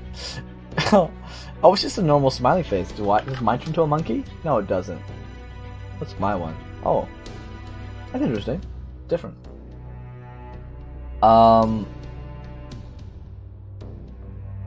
There's a roguelike that I really enjoy. I haven't beaten. No, I have. Okay, there's two roguelikes that I actually like a lot. There's one called Dungreed. They've just updated it. Ooh, is there something new? Okay, so they've updated Dungreed recently. Is that? Oh, is there new for me to do? Okay, bosses are fixed. Oh, they have a new game project coming out? Oh, shit. I really like Dungreed. It's like I think it's a Korean developer game. Pixel-based, really awesome. And then Vagante. Fairly old, I believe. Let me check the store page. Nuclear Throne? I haven't played that one. 2018. Vagante. Really nice. It's brutal. It's one of those games where you have to learn. It's nowhere near as brutal as Noita. The mechanics are a bit iffy, but the game is pretty tough. Because you have to learn all the keybinds. Things will just kill you because they can. The later floors get brutal. There's one-shots all over the place. So you have to get good at dodging and just taking 0 damage. You can get pretty cracked builds, which is awesome. If you want to play a roguelike, Vagante is a very good one. Yeah. Honestly, my favorite class is just the mage, and you just spam Thunderbolt. There's like mana and all that. There's like a true ending, you know how that goes. There's side dungeons you can do. It's pretty much, it's definitely one of those games, like any roguelike, where you beat it the first time and you're like, wait, there's so much more for me to learn and do.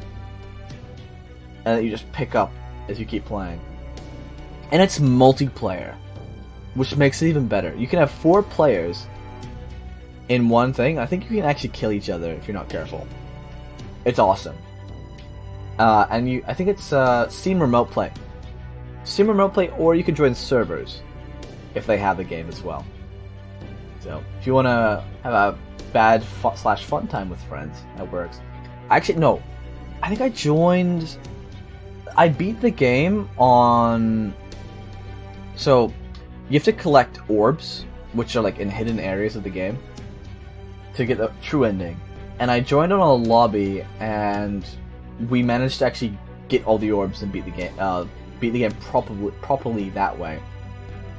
And then we beat it again using no orbs to get both endings. Yeah, it's a good game, man. If you ever want to check it out, I'm a sucker for like pixel-based art, really, or any roguelike that just looks nice, bro. I don't know what it is. I can't say I haven't seen a roguelike that doesn't look good. Maybe it's because I like them that much, but they generally look nice. So yeah, Vagante and Dungreed have a place in my heart. They're games that I won't forget easily. Like if you're gonna ask me about a roguelike, Dungreed's the first one that comes to mind, and Vagante coming second, which it was a gift from a friend actually. And it was a truly awesome gift. It's like, yeah, that's so good. And they're led by a human who actually survived against Lancelot in a joust in Camelot. Morgan herself offered him a reward, saying that he'd proved himself equal to a Hamlet. Let's see, I think his name was Percival the White Knight. The man who reached the limits of human ability. Morgan was impressed with him, that he commanded him to join our forces in Camelot, even though he's human. I should learn to do like the piglin shocked noise. That I can't do it, but because I keep gasping whenever I do the dots, I can do it that way. but instead he refused her command to inform the rebel army. Yeah, it's enough. It's too dangerous to stay here any longer. If anyone sees us here, Lady Aurora is the one who'll pay the price. Let's just ditch these backwater ferries and head back to the Salisbury already. I take it that you mean you guys were only here to show us the way? And that sneaking into the ranch and looking for our companion is entirely our job? You're damn right it is. Hell, you should be thanking us just for taking me this far. The Wind Clan might be good at everything, but they don't have the right temperament for combat. How many hours do you have, Larendar, in Noita? If Morgan ever thinks they're rebelling against her, Lady Aurora is as good as dead, along with all of Salisbury. Even knowing all that, Lady Aurora still asks us to help you. So you listen to me. Whatever you do, don't you dare mention Salisbury if you get caught. Got that? You better not bite the hand that fed you. Not if you lot have any pride at all in being human. Okay, let's discuss our next move. I just finished analyzing the ranch's inner structure. From what I can tell, there are 6 big factories in the middle of the complex, and it's about 30 smaller ones. I don't sense any heat sources in the big factories, so those are probably shut down now. But 850, god damn! But I'm not good at surviving. I'm much more of a wand builder. I'm actually quite curious about the wand building, because I've only seen so many spells. I think is it Nerdaforge that does the Noita videos? It might have been those. I think I've watched those, and I've seen some crazy ones. I don't know how he made them. Fury Forge, thank you. I watched Fury Forge.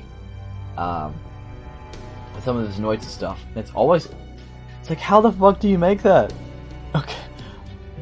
And I didn't have Noita at the time. It was just me being curious about Noita.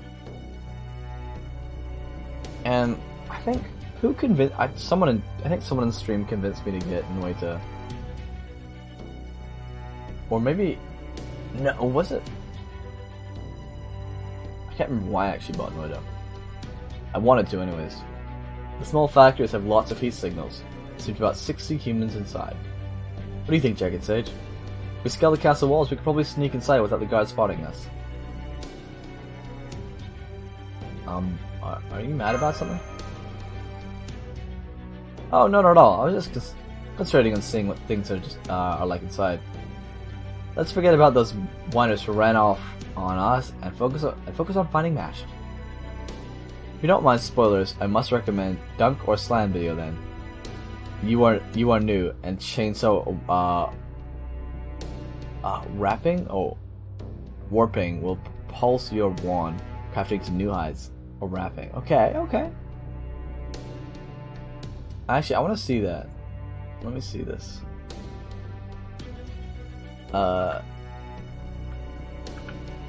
Dunk or... That name's very familiar. It's very familiar. Welcome to Noita, you suck. That's brutal. Dunk or Slam. Ah, they seem to be quite the popular lad. But then again, I could. Actually, no, I don't think I'll spoil myself. I don't think I'll do that.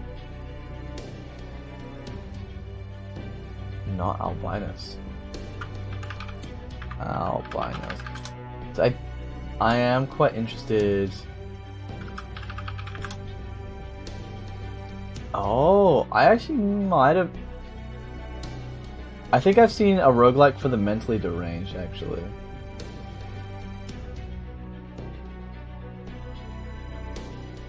But yeah, it's a really good video. The editing in it is pretty superb. That's what I want to achieve. Something crazy like that.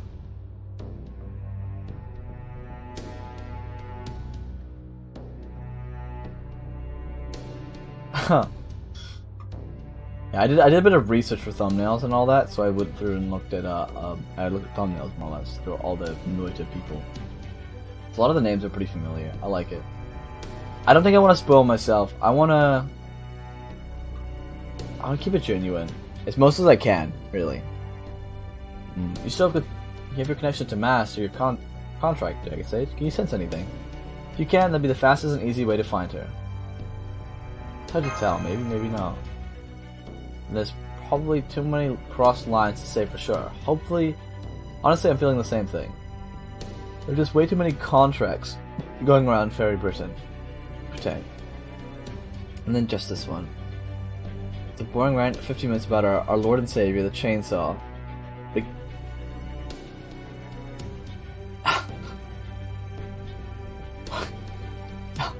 you just... it's so strong. Is this mine?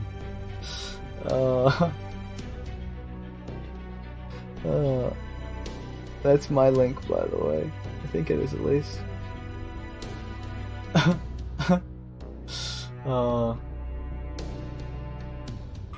That's quite silly. Maybe whenever a fairy takes possession of a human, they form a bond similar to a contract. Sorry, it is. Yeah. There we go. There you go. I see the different link. 16 minutes.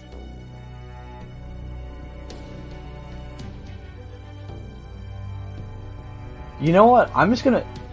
Okay, I'm gonna stop myself because I'm gonna get into a rabbit hole of keep looking at stuff. I'm just gonna remember chainsaw something. Chainsaws are good, question mark. That's what I'm gonna remember. Something about chainsaws, and I'm gonna see if I can make something crazy with it. You gotta love Noida, the ultimate roguelike for the mentally deranged. Truly mentally deranged. If I'm right about that, the only way we'll know whether Mash is here is if we see it for ourselves. Tristram? Do you think you can carry Jagged Sage and Artoria up the castle wall? You don't worry about me, I'll get up there with my roller skates. Of course. It'd be the quickest and most graceful wire work you'll ever see. Drag by one? Oh, okay. Over here, please. Then I'll head the way. The western wall is the most lightly guarded right now, so let's go in from there. We'll lead the way? My god, Castaway is the best. My terrorist cannot be this cute. Haha. She's too wholesome, bro. I don't see anyone else around. Artoria? It seems those large factories you spoke of earlier are those complexes. The small ones there are the homes. That's right, humans kept at ranches like these are stripped out of their creativity intact. So they would be confined in houses rather than pens. Just ignore the large factories. Just ignore the large factories. We won't find Mash there. It's not birthing season yet. Ladies and gentlemen. Oh! I just said birthing season. I got raided. Let's go, dude. Let's go. That's the new trigger word. It's the trigger word. Bingo was his name. Oh, Zam. Welcome on in. Le Sugar Cookie _ Eliav. How are you today? What were you streaming? Let's see if my shout out works. Hey, does it work? Nope, it doesn't. Okay. Oh, it's because my bot's not open. Oops. I thought I opened it. There we go. I swear. Oh, I probably didn't click on it. Alright, let's see if it works now. Come on, buddy old pal. Load up. I haven't updated this bot in a long time. Bing bong, bing bong. Bingo was his name up. Nip, nipping up. Bongo. Alright, let's see. Is it connected? Okay, let's do it. It says work. Oh shit! It actually works. Oh, that actually has like a cool link. I like that. It worked. It actually has a nice little link to it. Little linky. Wow. But yeah, you stream Paladins? Okay. We do a little bit of internet sleuthing. You were streaming Paladins. Oh shit, how did that go? Did you get any good games? Paladins is actually a pretty cool game. I played it with the pigs mode. That was always good. It's not birthing season yet, so there shouldn't be anything inside them. Ah! There's something here! See, sir. I won the first half and lost the second half. Oh man. Well, how long were you streaming for? Was it like a long stream and you lost like 3 hours worth of games and then 3 hours worth. Surveillance familiar. Must have been disguised as a street lamp. Okay. That's not too bad of loss. I can't believe I messed up again. I'm sorry, everyone. We need to take it out now before it calls in reinforcements. Oh. Yes. I think after this node, I'm going to head to bed. I think that's going to be my plan. I don't want to wake up with headaches, so I don't want to do that too much. Alrighty, let's... You old man, what do you mean, bro? What do you mean? There's 100 of these. I'm a responsible young man. I'm quite responsible for my age. I like to go to sleep at 9 p.m. Not even. I like to go to sleep at 7:30 before the sun sets to get my eyes adjusted for the night time. Get rid of all that blue light and sleep. And then I like to wake up at 3 o'clock on the dot every morning so that I can wake up, water my flowers and all my plants in the garden. I also like to I cook eggs Benedict for my lovely wife, Bertha. What's the word? What's the word? Bird's the word. I got that responsibility. Wife copium. Yeah, man. Sucks to have a wife, right? I don't have a wife. I'm joking. But no, imagine having a wife. There you go. That's a better one. That's how you say it. Yeah. Couldn't be me, bro. Literally couldn't be me. Because that is not how that happens. Also, is this an actual fight? Why not RNG manipulate your wife? Wife true whack. What the fuck? What does that mean? I am going to RNG manipulate my wife. Watch out, everyone. Watch out. So if I kill that, is it gonna respawn? Wow, they're actually doing the funny node thing. Oh, don't mind me, guys. Don't mind me. Ah, dude, why is my left bicep so annoying? Ah, I swear, if it's still sore in the morning, I'm gonna cry. Window noise. Window noise?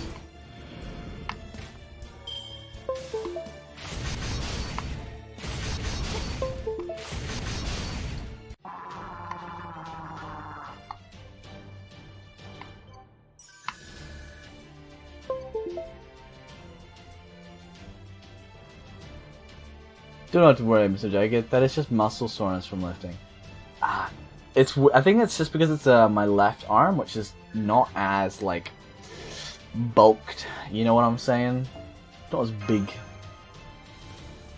I mean, well, as I'm sitting right now, I have my right arm more extended, so it's stretching more. But my left arm has just been like in a perpetual 90-degree angle, so it's not very good. Not very good at all.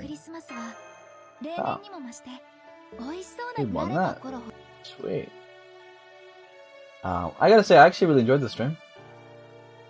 You know, we haven't gotten very far in terms of nodes. We did like two... we did like a few nodes. Like we pretty much ended it like how we did last time. We have two more arrows to go. Move to the next section. But man, the reading's been pretty good. People said it was gonna be long. It has been quite long. But yeah, and last stream people were talking about how the reading was, at least the translation was pretty iffy. But even if it is, I'm not even worried. Ain't no way stick my lifting. Oh, sorry. I am. I went to the gym on Wednesday.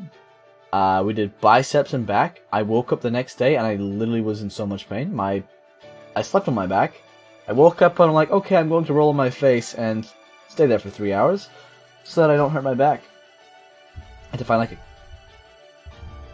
Oh shit, the thunder. Oh, it's thunderstorms are coming, dude.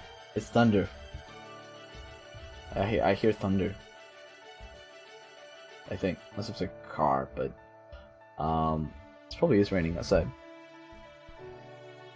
I can't tell. Can't even hear it. Me too. But I did backs and bicep. I was super sore. Today I did legs, lower body, so like glutes, thighs, hamstrings, calves, all of that. Oh, I didn't do any groin or hip today. I like to do that though. You don't want to leave out any muscles, bro. You don't want them to be underappreciated. Legs hurting sucks ass. I feel like old man, bro. I went to the gym with the guy. I went with my friends to do back and biceps.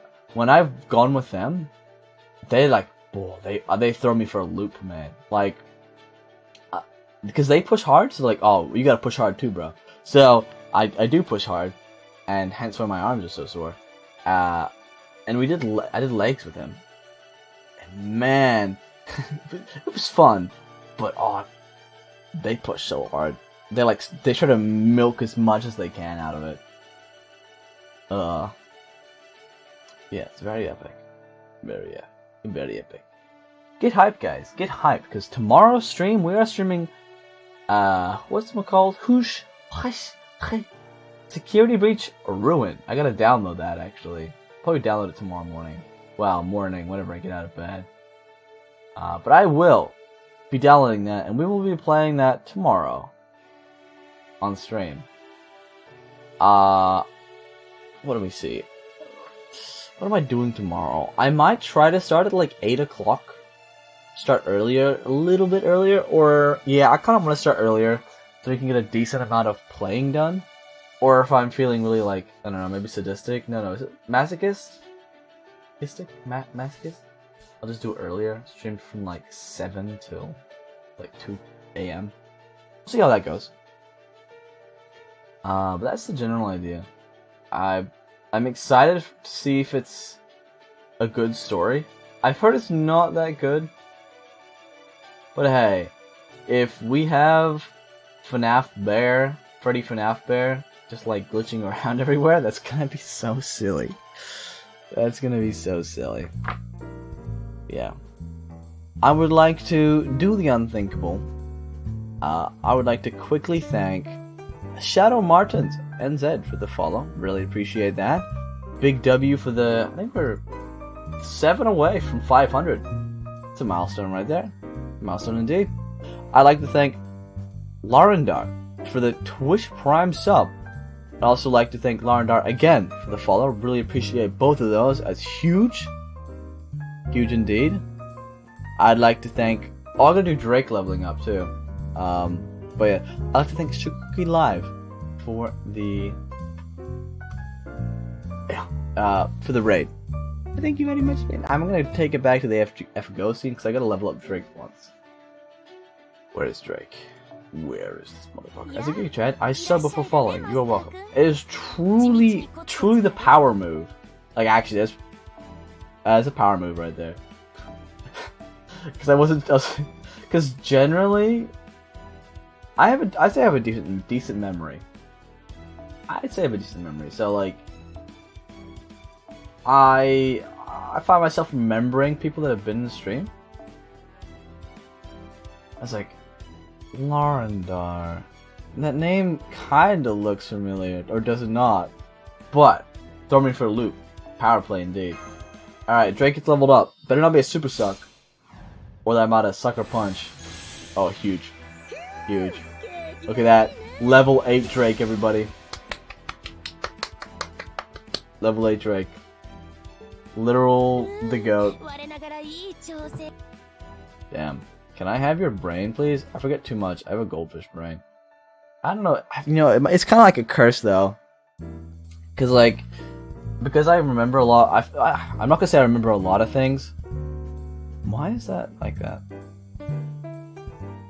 Why does it say 17 when it says Oh, it does say 17 there. Oh.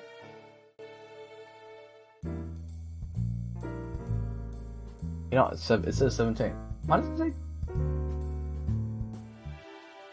Why are they different numbers? They're the same. Bro, I don't know. What? What? I'm clicking all the wrong things. I don't know why it's like that. Oh well. But no, it's kind of annoying because then I always think I'm forgetting something. It's like, there's something I definitely should have remembered there. Yeah, I think it also comes down to remembering, like, colors. If I've seen a color in chat, I generally remember the person more. If they change it, I like get thrown for a loop. If it's what else? Yeah, just names and all that. I get used to those. I try to remember. I try to. I'm gonna change it. Just fuck with you, Lamau. No, please, Lord, no, no, because you know you're orange. Wage has changed color a few times. I think it was green at some point. Quite a few. I think it might have been pink as well.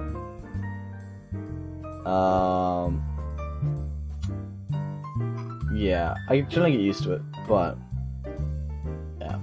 Anyways, that's enough me being dilly-dallying. I'm going to head to the realm beyond.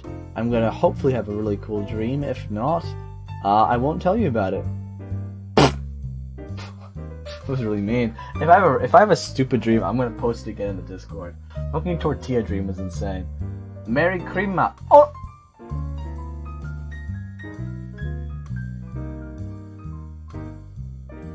Oh! Oh my god. Oh my god. Oni-san. Oni-san. Double I, double N. My beloved. My beloved. Oh my god. Oh my god.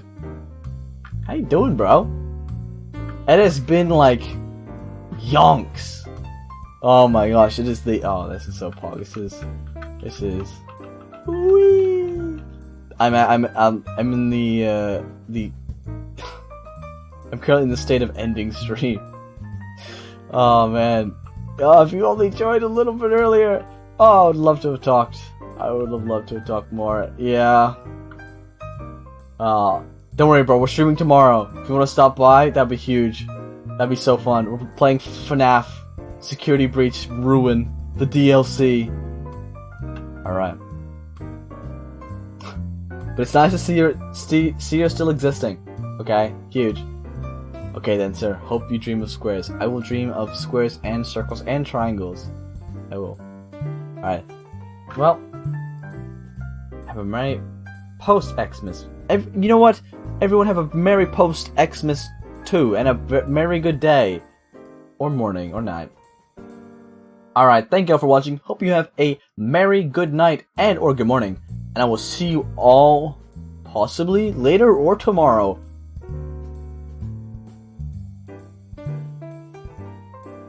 Goodbye.